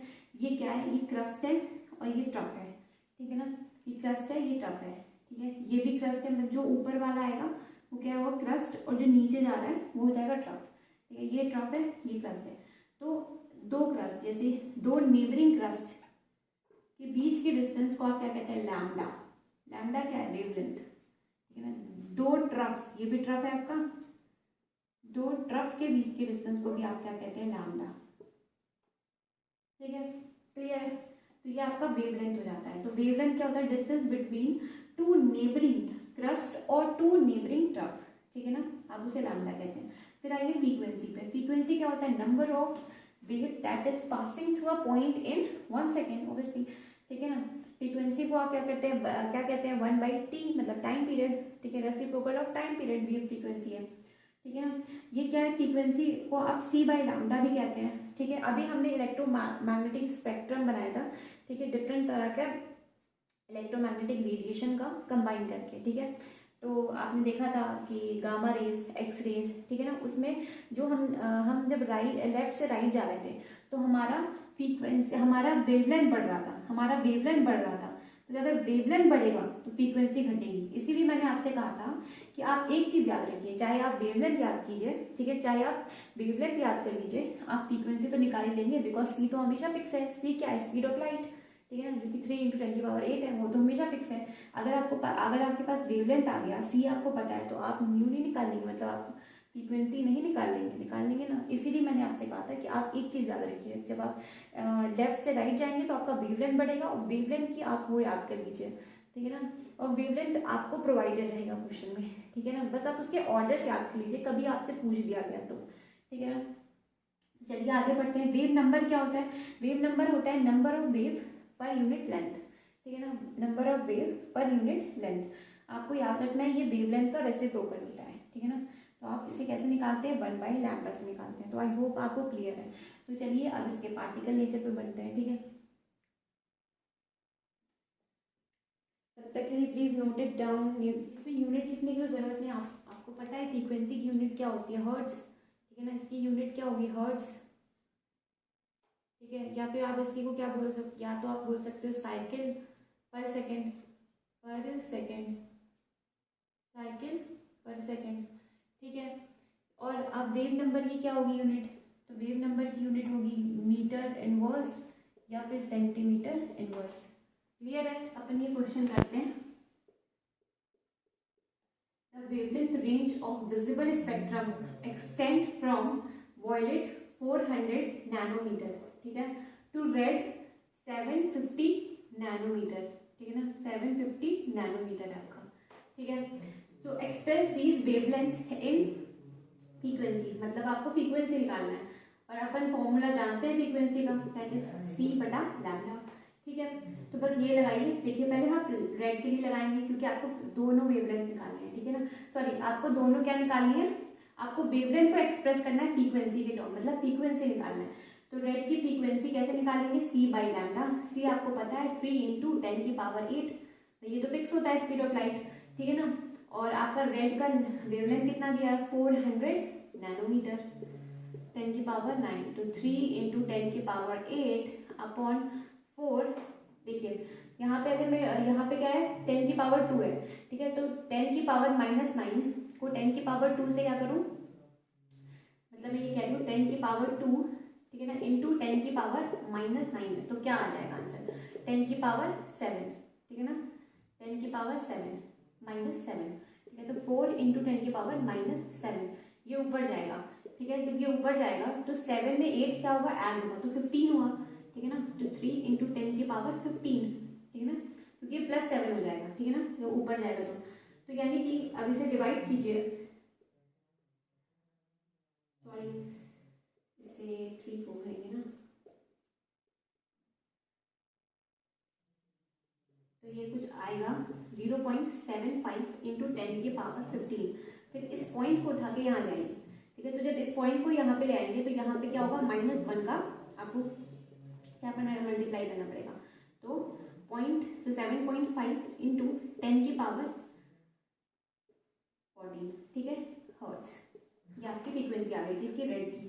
समझ में आया है कैसे किया। जब मैं यहाँ से, जब मैं डेसिमल हटाऊंगी तो नीचे क्या आएगा 100, लेकिन मैं कह रही हूँ कि मेरे को एक 10 मतलब 10⁻2 है, लेकिन 10⁻1 एक भेजूंगी तो 10 नीचे बचेगा, जिसे आप यहाँ पे पॉइंट के फॉर्म में रिप्रेजेंट करेंगे, आप जानते ही हैं, ठीक है ना। चलिए, और दूसरा ये तो वॉयलेट का था, ठीक है ना, ये वॉयलेट का था, रेड का नहीं। अपन रेड का निकालेंगे। देखिए फिर रेड का हमें निकालना है, तो c अपॉन लैम्डा, तो 3 × 10⁸ अपॉन लैम्डा क्या है 750 × 10⁻9। देखिए 9 क्यों कह रही हूँ, क्योंकि एक नैनोमीटर में, यहाँ लिख देती हूँ, 1 नैनोमीटर में 10⁻�9 1 मीटर होता है, ठीक है ना, ठीक है। और हमें आंसर ऐसा ही यूनिट में ही देना है जब तक कुछ बोला ना जाए, ठीक है। तो क्या होगा, ये 9, ये जो यहाँ पे एक 10 है तो ये क्या हो जाएगा 8, ठीक है ना। ये 10⁻1 × 10⁻, ये सेम है तो पावर क्या हो जाएगी ऐड, तो क्या 1 में से -9 करेंगे तो क्या आएगा -8 आएगा ना, वही मैंने कहा। तो यहाँ पे -8 आया, -8 ऊपर जाके +8 हो गया, तो 3/75 × 10⁻16। क्लियर है, ठीक है ना। तो फिर क्या करेंगे, अब इसे डिवाइड कीजिए। तो जब हम इसे डिवाइड करेंगे तो ये आ रहा है 0.04 × 10⁻16। तो ये काम करती हूँ, ये पॉइंट हटा देती हूँ, तो ये पॉइंट हटाऊंगी तो नीचे मेरे को 100 लिखना पड़ेगा। अब ये क्या हो जाएगा 10⁻2 ऊपर जाएगा तो -2, तो ये फाइनल आंसर आ जाएगा 4 × 10⁻14 हर्ट्ज, ठीक है। क्लियर है, क्लियर है, क्लियर है आपको। चलिए दूसरा क्वेश्चन पे चलते हैं हम लोग।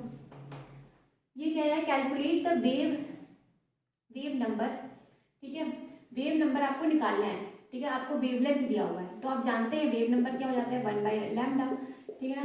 तो ये क्या हो जाएगा, और यहाँ पे इंटू 10⁻2, और एमस्ट्रॉन्ग दिया है तो 1 एमस्ट्रॉन्ग क्या हो जाता है 10⁻−10 मीटर्स के बराबर होता है। तो यहाँ पे आप क्या लिख दिए 10⁻−10। क्लियर है। फिर क्या करेंगे, 1/58 इंटू 10⁻⁻8। फिर आप इसे सॉल्व कीजिए।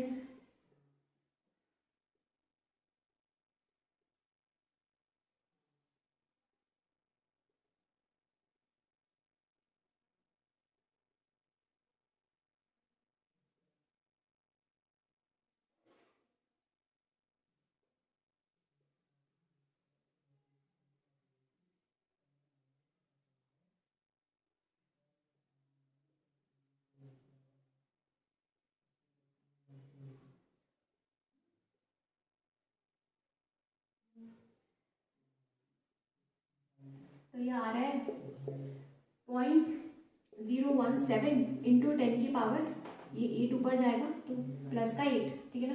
फिर क्या करूँ, ये 0 को यहाँ ला दूँ, तो जितना जीरो लाए जितने प्लेस पे लाएंगे, यानी कि 2 प्लेस पे लाए तो मेरे को -2 यहाँ पे करना पड़ेगा, ठीक है। तो क्या हो जाएगा 1.7 इंटू 10⁻6, क्या है ये आपको मीटर इनवर्स, ठीक है। क्योंकि वेवलेंथ क्या होता है मीटर में, तो ये ऊपर जाएगा तो क्या होगा मीटर इनवर्स, ठीक है ना। तो उसके बाद हमें और क्या निकालना, फ्रीक्वेंसी। दूसरा हमें पूछा है फ्रीक्वेंसी, तो ये हमारा फर्स्ट पार्ट है।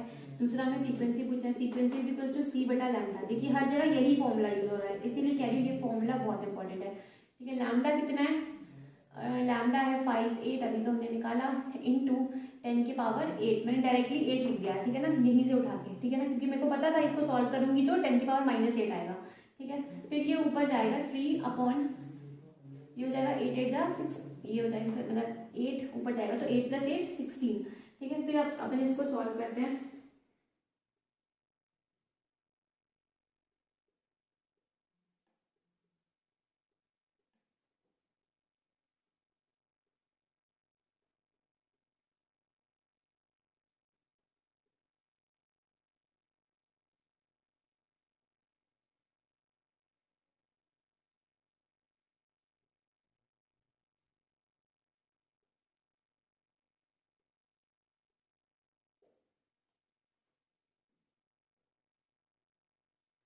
हाँ, तो ये मेरा आंसर आ रहा है 0.041 इंटू 10⁻16, ठीक है। अब 2 0 यहाँ पे करते हैं तो ये क्या आ जाएगा, यहाँ पे 10⁻−2 हो जाएगा, ठीक है ना। तो ये कितना आ जाएगा 4.1 इंटू 10⁻14, और फ्रीक्वेंसी है तो हर्ट्स। तो ये आपका फाइनल आंसर है। तो आई होप आपको क्लियर है।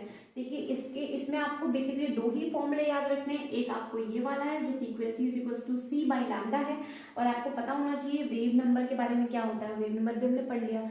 तो अब इसमें जनरली आपको कैलकुलेशन तब देते हैं, बट फॉर्मूला आपको डायरेक्टली क्वेश्चन देगा, क्वेश्चन नहीं घुमाएगा, बस आपको कैलकुलेशन तब देंगे। तो आपको प्रैक्टिस होनी चाहिए, ठीक है ना।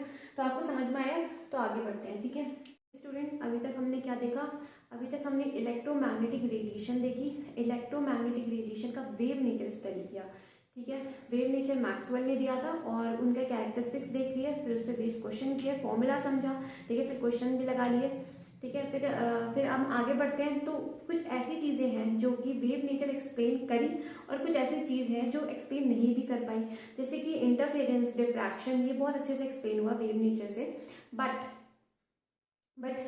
जब हम बात करते हैं like black body radiation, photo electric effect, absorption and emission spectrum of hydrogen, ठीक है ना, और क्या बोल सकते हैं, और जब भी कोई सॉलिड बॉडी को हीट करते हैं, मतलब कोई सॉलिड बॉडी को आप हीट देते हैं तो वो भी क्या एमिट करता है, रेडिएशन एमिट करता है। तो उस रेडिएशन का नेचर भी एक्सप्लेन नहीं हुआ वेव नेचर से, ठीक है।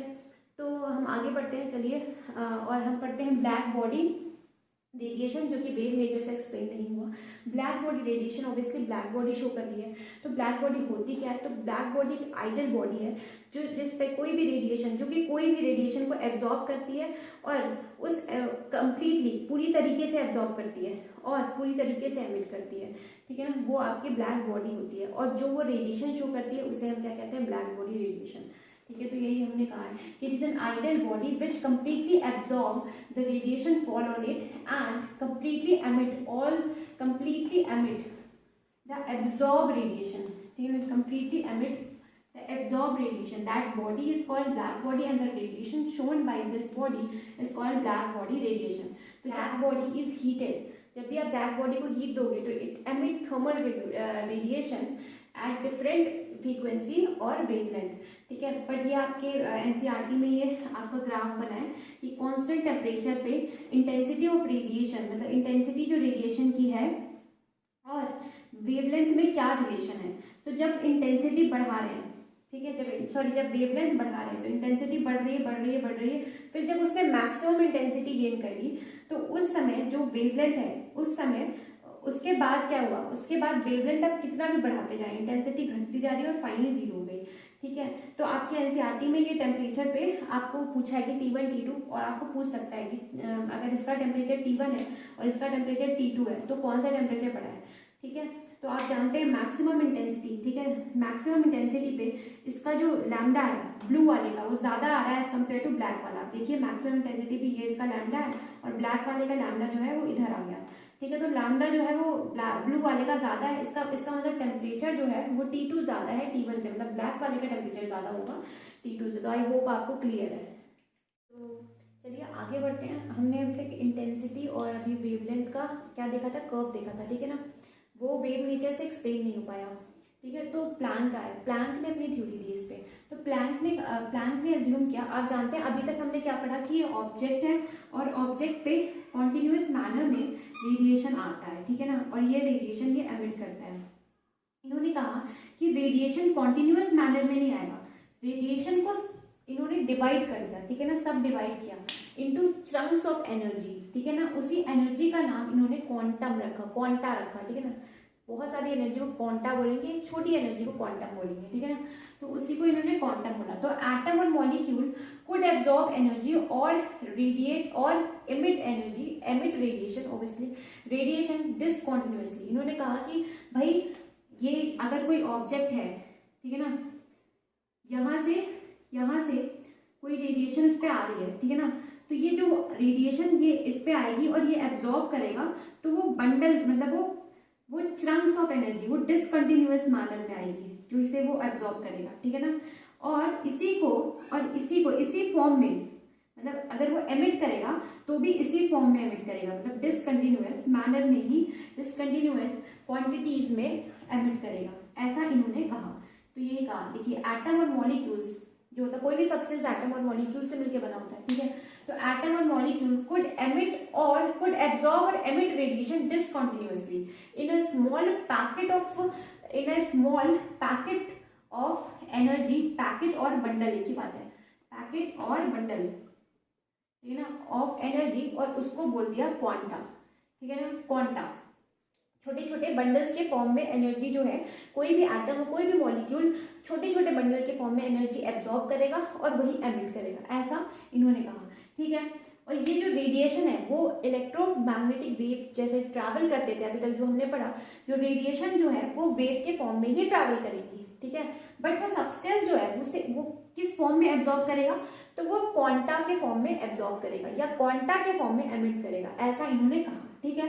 तो क्वांटम क्या होता है, क्वांटम देखिए smallest packet of energy that is absorb या एमिट बाय एटम और मॉलिक्यूल, ठीक है। सबसे छोटा पैकेट, ठीक है ना, सबसे छोटा। आप बहुत सारे क्वांटम को मिला के आप कह रहे हो क्वांटा बोलेंगे, ठीक है ना, ऐसी बात है, ठीक है। सबसे छोटी यूनिट को आप, सबसे छोटी एनर्जी के पैकेट को आपने क्या कह दिया, क्वांटम कह दिया, क्वांटम TUM, ठीक है ना। एक सेकेंड, क्या गड़बड़ हो रही है, क्वांटम, ठीक है ना, क्वांटम कह दिया। फिर इसी पे इसीलिए इनकी थ्योरी को प्लैंक क्वांटम थ्योरी कहा जाता है, ठीक है। तो इन्होंने क्या कहा, finally the energy of quanta is directly proportional to frequency of radiation, ठीक है ना। जो रेडिएशन आ रही है, ठीक है ना, उसके वो जो एनर्जी है क्वांटा की वो डायरेक्टली प्रोपोर्शनल है फ्रीक्वेंसी ऑफ रेडिएशन के, ठीक है। तो इन्होंने दोनों चीज एक्सप्लेन की, पार्टिकल प्लस वेव नेचर। इनकी थ्योरी दोनों ही चीज को बता रही है, पार्टिकल और वेव नेचर, क्योंकि आप जान रहे रेडिएशन जो है वो ट्रैवल किस में कर रही है, EM वेव के फॉर्म में ही ट्रैवल कर रही है। बस वो एटम और मॉलिक्यूल एब्जॉर्ब करते हैं क्वांटा या फिर एमिट करते हैं क्वांटा के फॉर्म में, मतलब पार्टिकल के फॉर्म में, ठीक है ना। चलिए आगे बढ़ते हैं। देखिए तो क्या कहा इन्होंने, energy is directly proportional to frequency of radiation. ठीक है, तो इसको हटाने की प्रोपोर्शनैलिटी कांस्टेंट लगाते हैं जो कि होता है एच न्यू, जिसको आप बोलते हैं प्लैंक्स कांस्टेंट। ठीक है, प्लैंक्स कांस्टेंट। एंड अपन इसकी वैल्यू भी जानते हैं प्लैंक कांस्टेंट की, 6.6 इंटू 10 की पावर -34 जूल सेकेंड। ठीक है, ये इसकी वैल्यू होती है। तो ये क्या है, ये सबसे छोटी है, सबसे छोटी, मतलब एच न्यू क्या है, एच न्यू सबसे छोटी एनर्जी है इसकी, क्वांटा की, या फिर आप क्वांटा को ही क्या कहते हो, क्वांटम को ही आप फोटोन कहते हो। ठीक है ना, क्वांटा को ही आप फोटोन कहते हो। ठीक है, तो अगर मैं बोलती थी एनर्जी ऑफ क्वांटा या फिर photon is directly proportional to frequency of radiation. ठीक है, अपन आगे बढ़ते हैं। देखिए फिर इन्होंने कहा कि the body the energy of any quantum और एनी क्वांटा या फिर इसी को आप फोटोन भी कहते हो, फोटोन। ठीक है ना, the energy of any quanta या photon is always integral multiple of quantum is always integral multiple of quantum, या फिर एनर्जी ऑफ स्मॉलेस्ट फोटोन। ठीक है, जिसको हम क्या बोल सकते हैं, देखिए एनर्जी ऑफ क्वांटा या फिर फोटोन की जो एनर्जी है वो कह रहा है कि n times the integral multiple of quantum मतलब सबसे छोटी, अभी हमने यहाँ डिस्कस किया smallest, it is a smallest. ठीक है ना, स्मॉलेस्ट पैकेट ऑफ एनर्जी है दैट कैन बी एब्जॉर्ब और एमिटेड बाय एटम और मॉलिक्यूल। ठीक है, तो ये क्या है, सबसे छोटी है। ठीक है ना, क्वांटम मतलब सबसे स्मॉलेस्ट एनर्जी है, तो स्मॉलेस्ट एनर्जी यहाँ से हमें पता चलती है एच न्यू। ठीक है ना, तो जो एन है इसकी जो वैल्यू होगी ना वो 1 2 3 4 5 हमेशा होल नंबर्स में होगी। मतलब मैं कहूँगी एनर्जी ऑफ फोटोन जो है, ठीक है, हमें या तो एच न्यू मतलब स्मॉलेस्ट एनर्जी के बराबर आएगा, या 2 एच न्यू होगा, फिर 3 एच न्यू होगा, 4 एच न्यू होगा। 1 और 2 के बीच में 1.5 न्यू एच न्यू नहीं हो सकता। ठीक है ना, इसका इन्होंने एनसीईआरटी ने इसका एग्जाम्पल भी दिया है, क्या कि इन्होंने कहा है कि स्टेयर केस होता है ना, सीढ़ियां आप चढ़ते हो तो आप एक स्टेप पे चढ़ते हो फिर दूसरे स्टेप पे जाते हो। एनसीईआरटी ने कहा कि अभी आप कभी भी आप 1.5 स्टेप पे नहीं चढ़ते हो। ठीक है ना, क्योंकि वो एग्जिस्ट ही नहीं करता। ठीक है ना, एक के बाद सीधे 2 आता है, तो वैसे ही इन्होंने कहा यहाँ पे। तो आई होप आपको प्लैंक्स क्वांटम थ्योरी क्लियर हो। ठीक है ना, अब आगे बढ़ते हैं। ठीक है, तब तक के लिए आप नोट डाउन कर लीजिए। ये क्वेश्चन देखते हैं। 100 what bulb emit monochromatic light of wavelength. आपको क्या दिया हुआ है, पावर दिया हुआ है। ठीक है, जो दिया है पहले उसे लिख लेते हैं, दैट इज 100 वॉट। ठीक है ना, वेवलेंथ दिया आपको, लैम्डा दिया है 400 नैनोमीटर। ठीक है, calculate the number of photon emitted per second by the bulb. Okay, तो चलिए निकालते हैं। ठीक है, तो क्या होगा, तो पावर आपको दिया हुआ है, पावर होता क्या है, तो power is equals to energy per second, और आपको पूछ रहा है, आपको क्या दिया हुआ है, पर सेकेंड। ठीक है ना, आपको 1 सेकेंड के बारे में बात कर रहा है। ठीक है ना, number of photon emitted per second. ठीक है, तो आप जानते हैं एनर्जी, तो यहाँ पे क्या हो गया, ये यहाँ पे टी की वैल्यू क्या होगी 1। ठीक है, तो एनर्जी पावर किसके बराबर आई, एनर्जी, तो यानी कि ये एनर्जी दिया हुआ है। ठीक है ना, एनर्जी दिया हुआ है, बल्ब की एनर्जी दी है, दैट इज क्या 100। ठीक है, ओके, चलिए आगे बढ़ते हैं। फिर क्या पूछा है, हमें नंबर ऑफ फोटोन पूछा है। तो भाई एनर्जी, अभी मुझे 1 फोटोन की एनर्जी पता चल जाए तो काम बन जाएगा। ठीक है ना, क्यों, क्योंकि energy of the bulb is equals to n times of 1 photons energy. आप जानते हैं, इंटीग्रल मल्टीपल आपने पढ़ा था, तो क्या हो जाते हैं hc बाई लैम्डा। ठीक है ना, क्यों यहाँ न्यू नहीं लगाया, क्योंकि जरूरत ही नहीं है लैम्डा में आपको आंसर निकालने को, तो आपको लैम्डा दिया हुआ है। तो 6.6 इंटू 10 की power -34 Planck constant into 3 into 10 की पावर 8 अपॉन लैम्डा कितना दिया है 4 इंटू 10 की पावर, ये क्या हो जाएगा 10 की पावर 2 और 10 की पावर 9, तो क्या हो जाएगा माइनस 10 की पावर 7। ठीक है, अपन इसको सॉल्व करते हैं, ये आएगा 2, ये आ जाएगा 3। ठीक है, और ये ऊपर जाएगा तो ये क्या हो जाएगा, तो 3.3 इंटू 10 इंटू 3 अपॉन 2 इंटू 10 की पावर 34, और ये जब ऊपर जाएगा तो 10 की पावर क्या हो जाएगा 10 की पावर 8 और 10 की पावर 7। ठीक है, और ये क्या हो जाएगा 15 तो 34 15,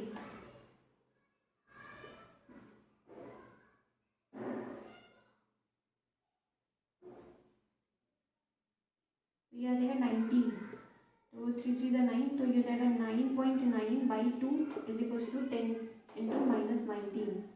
ठीक है, माइनस 19। अब इसे सॉल्व करते हैं तो ये किससे जाएगा 2 4, फिर हो जाएगा 9, फिर होगा 5।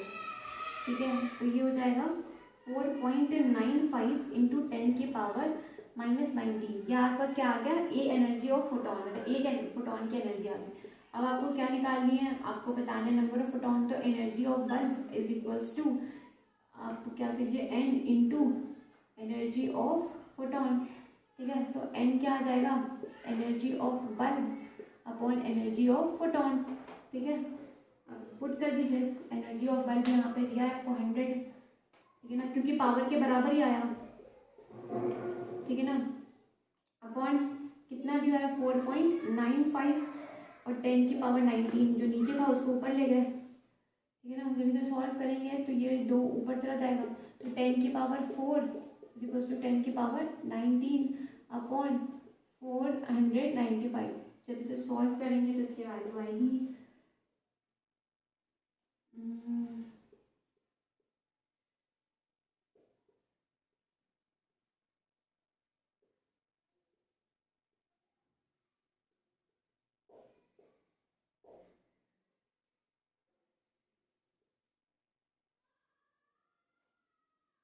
तो ये आ जाएगा, ये आ रहा है 23, और जब इसे सॉल्व करेंगे तो क्या आ जाएगा 002 इंटू 10 की पावर 23। अब ये जो 0 है इसको नीचे ले आएंगे। ठीक है ना, 3 0, तो 2 इंटू 10 की पावर 20। ठीक है ना, बिकॉज 3 0 ऊपर जाएगा तो -3 हो जाएगा, तो ये आपका आंसर आ जाएगा। ठीक है, इतने फोटॉन्स हैं। ठीक है, क्लियर है आपको कैसे निकालना है, आपका अप्रोच क्या होना चाहिए। यहाँ पे बेसिकली आपको क्या, आपको पावर पता होना चाहिए, पावर होता क्या है। Power is equal to energy per time. ठीक है, अपॉन टाइम, तो क्या होगा, आपको 1 सेकेंड में पूछा हुआ है। ठीक है ना, आपको टाइम दे दिया 1 सेकेंड, तो यहाँ पे 1 आ गया, तो जो आपकी एनर्जी थी, जो आपके पावर था, वो एनर्जी के बराबर आ गया। तो भाई हमने इसको क्या कर दिया 10, यानी कि ये जो 10 वोल्ट 100 वोल्ट जो आपको पावर है वो एनर्जी के बराबर है, तो हमने इसीलिए यहाँ पे पुट करके इसे निकाल दिया। आई होप आपको क्लियर है। अपन आगे बढ़ते हैं, photo electric effect. Photo electric effect जो है 1887 में हर्ट्ज ने दिया था। फोटो इलेक्ट्रिक इफेक्ट होता क्या है, तो फोटो इलेक्ट्रिक इफेक्ट आपको ऐसे ध्यान रखना है कि कोई भी बीम ऑफ लाइट जो है किसी मेटल सरफेस पे पड़ती है, तो उससे क्या निकलता है, इलेक्ट्रॉन्स निकलते हैं। उस इलेक्ट्रॉन का नाम क्या बोलते हैं, फोटो इलेक्ट्रॉन। उस इलेक्ट्रॉन को फोटो इलेक्ट्रॉन कहा जाता है, और उस फिनोमेना कहा जाता है फोटो इलेक्ट्रिक इफेक्ट, राइट।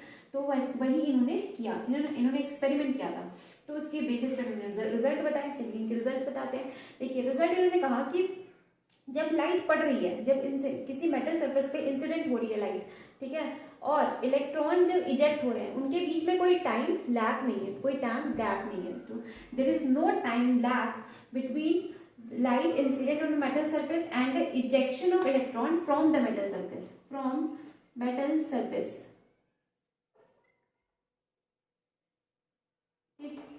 दूसरा पॉइंट उन्होंने कहा कि जो number of electron ejected is directly proportional, या ये depend on the frequency, is depend on the intensity, not frequency. Intensity, या फिर इंटेंसिटी को आप क्या कहते हैं, ब्राइटनेस। ठीक है ना, तो number of electron that is ejected from the metal surface is depend upon the intensity और ब्राइटनेस ऑफ लाइट। ठीक है, दूसरा इन्होंने कहा और इन्होंने एक इम्पोर्टेंट, सबसे इम्पोर्टेंट बात है कि भाई लाइट जो है वो तो बंडल के फॉर्म में आ रही है, जो अभी प्लांट ने बताया था कि वो क्या स्मॉल बंडल और बंडल क्या बोलते हैं पैकेट्स ऑफ एनर्जी या फिर brunch of energy, crunch of energy, जिसे आप क्या बोले, जिसे क्या बोला गया, फोटोन या फिर क्वांटा, ठीक है, उस फॉर्म में आ रही है। तो एक फोटोन अगर आएगी, स्ट्राइक करेगी मेटल सरफेस, तो एक फोटोन जो है वो एक ही इलेक्ट्रॉन को लेके जाएगी, मतलब एक ही इलेक्ट्रॉन इजेक्ट होंगे। तो जब जैसे ही फोटोन के फॉर्म में लाइट गिर रही है तो सिंगल फोटोन जो होगा रिलीज अ सिंगल इलेक्ट्रॉन, ये बहुत इंपॉर्टेंट लाइन है, ठीक है। तीसरी बात उन्होंने कही कि हर एक मेटल सरफेस की मिनिमम फ्रीक्वेंसी होगी, ठीक है ना, फॉर अ सर्टेन, वो फिक्स होगी, ठीक है। तो अगर उससे कम फ्रीक्वेंसी आ रही है, ठीक है ना, उससे कम रेडिएशन, मतलब उससे कम लाइट आ रही है किस पे, मेटल सरफेस पे, तो इलेक्ट्रॉन इजेक्ट नहीं होंगे, और जब इलेक्ट्रॉन ही इजेक्ट नहीं होंगे तो फोटो इलेक्ट्रिक इफेक्ट नहीं होगा। तो तीसरा पॉइंट उन्होंने यही कहा कि there is minimum frequency for a certain metal, below this frequency, below this मतलब this minimum frequency, no electron will be ejected. तो कोई इलेक्ट्रॉन इजेक्ट नहीं होगा तो फोटो इलेक्ट्रिक इफेक्ट भी नहीं होगा, और अपन जानते हैं इस फ्रीक्वेंसी को हम थ्रेशोल्ड फ्रीक्वेंसी भी कहते हैं, ठीक है। तो चलिए नेक्स्ट पॉइंट पे देखते हैं। अब फ्रीक्वेंसी पॉइंट पे बढ़ते हैं आगे। तो अगर फ्रीक्वेंसी आपको थ्रेशोल्ड से ज्यादा मिली तो क्या होगा, फोटो इलेक्ट्रिक इफेक्ट होगी, यानी कि फोटोन का इलेक्ट्रॉन का इजेक्शन होगा, फोटो इलेक्ट्रॉन्स का क्या होगा, इजेक्शन होगा फ्रॉम द मेटल सरफेस। तो क्या होगा, तो मतलब कुछ ना कुछ काइनेटिक एनर्जी लेके ही जाएंगे इलेक्ट्रॉन, ऑब्वियसली काइनेटिक एनर्जी से तो मूव करेंगे। तो क्या होगा, यानी कि काइनेटिक एनर्जी जो इलेक्ट्रॉन की है वो कब बढ़ेगी, जब आप फ्रीक्वेंसी बढ़ाएंगे लाइट की, ठीक है ना। लाइट के फ्रीक्वेंसी पे क्या डिपेंड करता है, इलेक्ट्रॉन की काइनेटिक एनर्जी, ठीक है। ये इनकी मतलब ये इनका रिजल्ट था, जो भी इन्होंने एक्सपेरिमेंट किया उसका रिजल्ट था, ठीक है। कुछ टर्म्स डिस्कस कर लेते हैं, ठीक है ना, आगे बढ़ते हैं इसमें। तो आपको क्लियर है ना, आप नोट डाउन कर लीजिए। आगे बढ़ते हैं। वर्क फंक्शन ये जो होता है ना, ये किसी मेटल के लिए फिक्स होता है, ठीक है। तो ये फिक्स होता है फॉर अ मेटल, ठीक है ना, ये फिक्स होता है, फिक्स फॉर अ मेटल, ठीक है ना। वो तो ये भी फिक्स होता है, ठीक है ना, थ्रेशोल्ड फ्रीक्वेंसी, ठीक है। तो चलिए, वर्क फंक्शन क्या होता है, minimum amount of energy that is required to pull an electron, ठीक है ना, minimum energy that is required to release, to pull an electron, अगर आप लिखें यहाँ पे pull, to pull a single electron from the metal surface, ठीक है ना। तो minimum amount of energy which is required to pull a single electron from the metal surface, वो क्या कहलाता है, work function for that particular metal. तो work function होता कैसे, इससे आप W से रिप्रेजेंट करेंगे, ठीक है ना, फाई से करते हैं, सिंस फाई, ठीक है ना। तो phi is equals to H nu, ठीक है ना, एच न्यू डैश। अब एच न्यू डैश ये क्या है, ये थ्रेशोल्ड फ्रीक्वेंसी है, ठीक है ना। अब थ्रेशोल्ड फ्रीक्वेंसी क्या होती है भाई, एच तो वही है अपना प्लैंक कांस्टेंट, ठीक है ना, प्लैंक कांस्टेंट जो अभी हमने पढ़ा था, प्लैंक कांस्टेंट, ठीक है ना, प्लैंक कांस्टेंट है, ठीक है, जिसकी वैल्यू 6.6 × 10⁻34 जूल सेकंड होती है, ठीक है ना। अब थ्रेशोल्ड फ्रीक्वेंसी क्या होती है, minimum frequency that is required to release an electron या टू पुल एन इलेक्ट्रॉन, मतलब सिंगल इलेक्ट्रॉन को मेटल सरफेस पे निकालने के लिए, मेटल सरफेस से निकालने के लिए कम से कम कितनी फ्रीक्वेंसी लगेगी, ठीक है ना, वो उसकी थ्रेशोल्ड फ्रीक्वेंसी होती है, ठीक है। और फोटो इलेक्ट्रिक इफेक्ट की कंडीशन को फुलफिल करने के लिए थ्रेशोल्ड फ्रीक्वेंसी से ज्यादा फ्रीक्वेंसी होनी चाहिए, किसकी, फोटोन की, ठीक है ना। तभी वहां से इलेक्ट्रॉन क्या होंगे, इजेक्ट हो पाएंगे, क्लियर। तो हम आगे चलते हैं। स्टॉपिंग पोटेंशियल क्या होता है, देखिए, अब जब कोई भी मेटल सरफेस पे आपका फोटोन गिर रहा है, ठीक है, फोटोन आगे गिर रहा है, मतलब एनर्जी ऑफ बंडल के फॉर्म में आगे गिर रहा है इसका सरफेस पे, ठीक है। तो यहाँ से क्या हो रहा है, इलेक्ट्रॉन इजेक्ट हो रहे हैं, तो इलेक्ट्रॉन कुछ काइनेटिक एनर्जी लेके इजेक्ट होंगे, क्लियर है। तो जो काइनेटिक एनर्जी लेके इजेक्ट होंगे, अगर उतनी ही एनर्जी मैं इसको दे दूँ, ठीक है ना, उतनी एनर्जी दे दूँ तो क्या हो जाएगा, ये इलेक्ट्रॉन रुक जाएगा। तो वही स्टॉपिंग पोटेंशियल है कि कितना वोल्टेज लगाऊं to stop the emitted electron, ठीक है, स्टॉप द एमिटेड इलेक्ट्रॉन, मतलब kinetic energy is equals to E into V, because E क्या है, इलेक्ट्रॉन का चार्ज है, इंटू VS, ठीक है ना।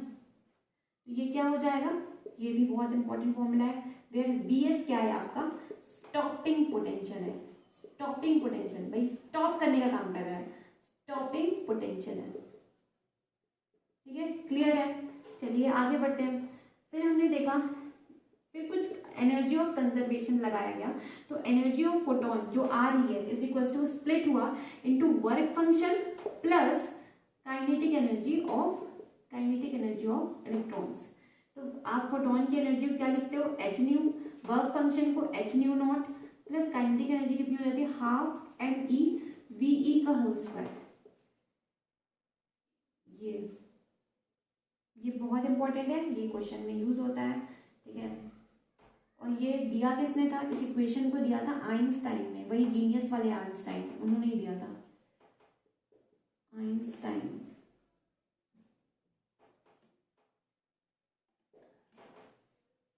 ठीक है, इन्होंने ये इक्वेशन दिया था। तो मेरी तरफ से फोटो इलेक्ट्रिक इफेक्ट खत्म होता है, ठीक है ना। सारी इंपॉर्टेंट बातें डिस्कस करनी, कुछ ग्राफ डिस्कस कर लेते हैं, ऑब्वियसली ग्राफ बहुत इंपॉर्टेंट है। चलिए आप तब तक के लिए आप नोट डाउन कर लीजिए। इस जो फोटो इलेक्ट्रिक इफेक्ट है उसके आधार पे इन्होंने कुछ रिलेशन निकालने की कोशिश की। क्या इधर आप इंटेंसिटी डाला किसकी, ऑब्वियसली लाइट की इंटेंसिटी है, ठीक है ना, लाइट की। तो इन्होंने क्या किया, लाइट की इंटेंसिटी और काइनेटिक एनर्जी ऑफ इलेक्ट्रॉन में रिलेशन बताने की कोशिश की। तो इन्होंने कहा इंटेंसिटी बढ़ाते जा रहे हैं, लाइट की बढ़ाते जा रहे हैं, फिर भी काइनेटिक एनर्जी जो है वो इलेक्ट्रॉन की नहीं बढ़ रही है, ठीक है।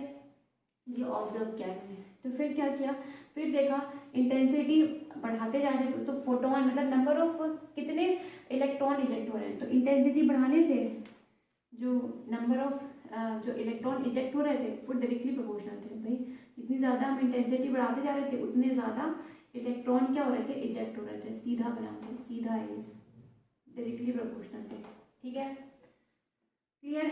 फिर इन्होंने क्या किया, इन्होंने देखा फ्रीक्वेंसी ऑफ लाइट के साथ, इंटेंसिटी के साथ तो देख लिया, अब फ्रीक्वेंसी ऑफ लाइट के साथ देखा कि व्हाट काइनेटिक एनर्जी इलेक्ट्रॉन की फ्रीक्वेंसी ऑफ लाइट कैसे डिपेंड कर रही है।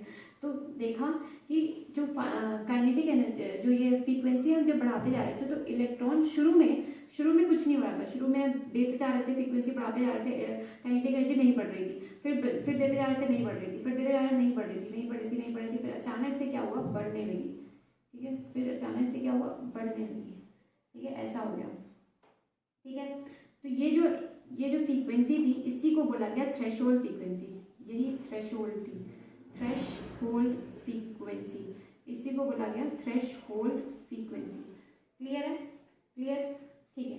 और उसके बाद देखा गया कि फ्रीक्वेंसी ऑफ लाइट और नंबर ऑफ इलेक्ट्रॉन कितने इजेक्ट होंगे, भाई फ्रीक्वेंसी बढ़ाते जाए तो नंबर ऑफ इलेक्ट्रॉन कितने इजेक्ट हो रहे थे, तो इस पे फ्रीक्वेंसी पे नंबर ऑफ इलेक्ट्रॉन का इजेक्शन डिपेंड नहीं कर रहा था, ठीक है, क्लियर है। तो ये ग्राफ अगर मैं बोलूँ बहुत जितना कहूँ उतना ज़्यादा है, उतना मतलब ये बहुत ही ज़्यादा इंपॉर्टेंट है, ठीक है, बहुत ज़्यादा। आपसे हमेशा पूछेंगे कंफ्यूज करने के लिए, ठीक है ना, आपको ये याद रखना है, ठीक है। तो चलिए आज के लिए इतना काफ़ी है। करते हैं, the work function of sodium metal is 4.41 × 10⁻⁻19 joule if the photon of wavelength 300 nanometer incident on the metal surface, the kinetic energy of ejected electron will be।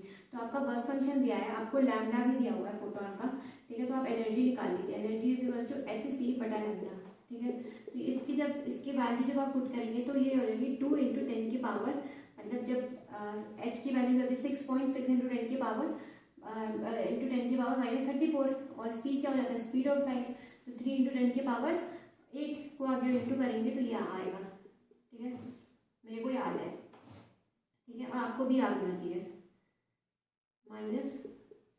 और अगर आप लैम्डा यहाँ पे दिया है 3 इंटू, देखिए नैनोमीटर 10 की पावर 9 होगा, तो ये क्या जाएगा 10 की पावर 7, भाई 10 की पावर 2, 10 की पावर 9, तो क्या करेंगे माइनस कर देंगे, तो 9 माइनस 9 में से 2 गया तो कितना होगा -7, तो वही किया यहाँ पे। तो एनर्जी कितनी आ रही है, तो ये ऊपर जाएगा तो क्या हो जाएगा +7, ठीक है।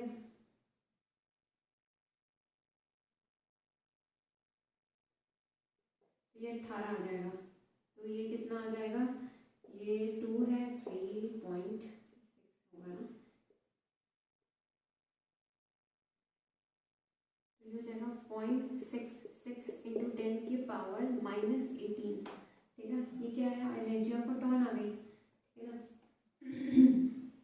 तो ये जो एनर्जी आई, तो ये क्या हुआ, तो ये आपकी एनर्जी आ गई, आपको वर्क फंक्शन दिया हुआ है, आपकी काइनेटिक एनर्जी आ जाएगी, कितना है 0 तो एक काम करते हैं, ये 10 की पावर -19 है, यहाँ 10 की पावर -18 है, तो इसे क्या करूँ, इससे क्या करूँ, इसको एक जीरो यहाँ पे लाती हूँ, तो एक जीरो जब यहाँ लाऊंगी तो ये नीचे हो जाएगा, दैट इज मतलब जब मैं ये पूरा जीरो हटा दूँ तो क्या हो जाएगा 100, ठीक है। तो एक जीरो 10 की पावर 2 नहीं, 10 की पावर -1 ऊपर गया, ठीक है ना। जब एक जीरो बस मैंने ऊपर भेजा तो माइनस बन जाएगा, तो नीचे क्या बच गया 10 बच गया, तो 6.6 इंटू 10 की पावर -19। क्लियर है, तो बस अब इसके टर्म में ये आ गया है, ठीक है ना। तो सॉरी यहाँ पे एनर्जी पुट करना है, तो 6.6 इंटू 10 की power -19 is equals to 4.41 into 10 की power -19 plus kinetic energy. Kinetic energy is equals to 6.6 into 10 की पावर -19 माइनस 4.41 इंटू 10 की पावर -19। अब 10 की पावर -19 कॉमन है, 6.6 माइनस 4.41 कीजिए,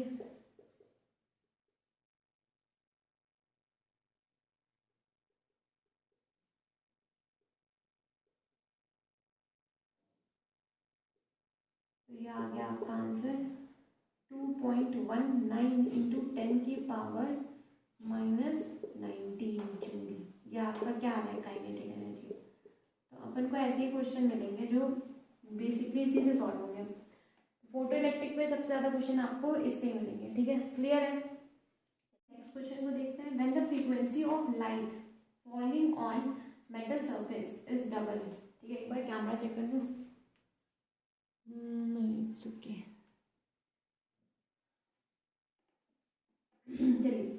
when the frequency of light which is falling on the metal surface is double, अच्छा, तो kinetic energy of the emitted photo electron, अच्छा, तो ये कह रहा है भाई ये आपकी मेटल सरफेस है, ठीक है ना, और यहाँ से पहले क्या आ रही है एच न्यू आ रही है, ठीक है ना, एनर्जी आ रही है, ठीक है, और इलेक्ट्रॉन यहाँ से इजेक्ट हो रहे हैं, ठीक है ना, यहाँ से इलेक्ट्रॉन इजेक्ट हो रहे हैं कुछ काइनेटिक एनर्जी, ठीक है, Ke1 लेंगे, ठीक है ना।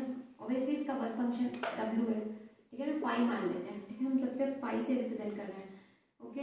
तो हम इक्वेशन क्या लिखेंगे, H nu energy of photon is equals to work function plus kinetic energy में। अब दूसरे केस में कह रहे हैं कि अब जो फ्रीक्वेंसी है लाइट की उसे डबल कर दिया गया, ठीक है।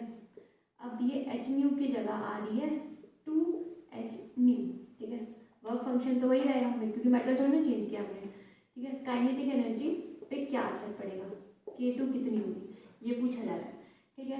तो 2 हम क्या लगाएंगे, हम वही इक्वेशन लगा देंगे, दैट इज एनर्जी कितनी है 2 प्लस वर्क फंक्शन पाई है, pi plus kinetic energy K2, ठीक है।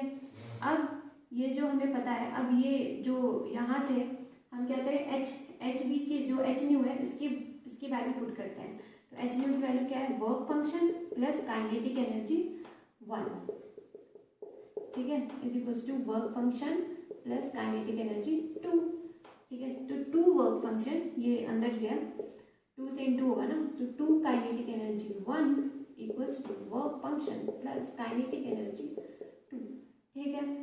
तो अब ये इस पाई को यहाँ लाते हैं तो क्या हो जाएगा 2 पाई में से पाई जाएगा तो पाई बचेगा plus 2 kinetic energy 1 is equals to kinetic energy 2। तो आप देख रहे हैं अपन यहाँ से देख सकते हैं कि ये देखिए काइनेटिक एनर्जी जो है ये जो K2 है जो आपकी आ रही है वो डबल से ज्यादा आ रही है क्योंकि डबल में आपने वर्क फंक्शन को जोड़ा है, ठीक है ना। तो मोर देन डबल आपका आंसर आएगा, काइनेटिक एनर्जी जो आएगी आपकी K2 will be more than double.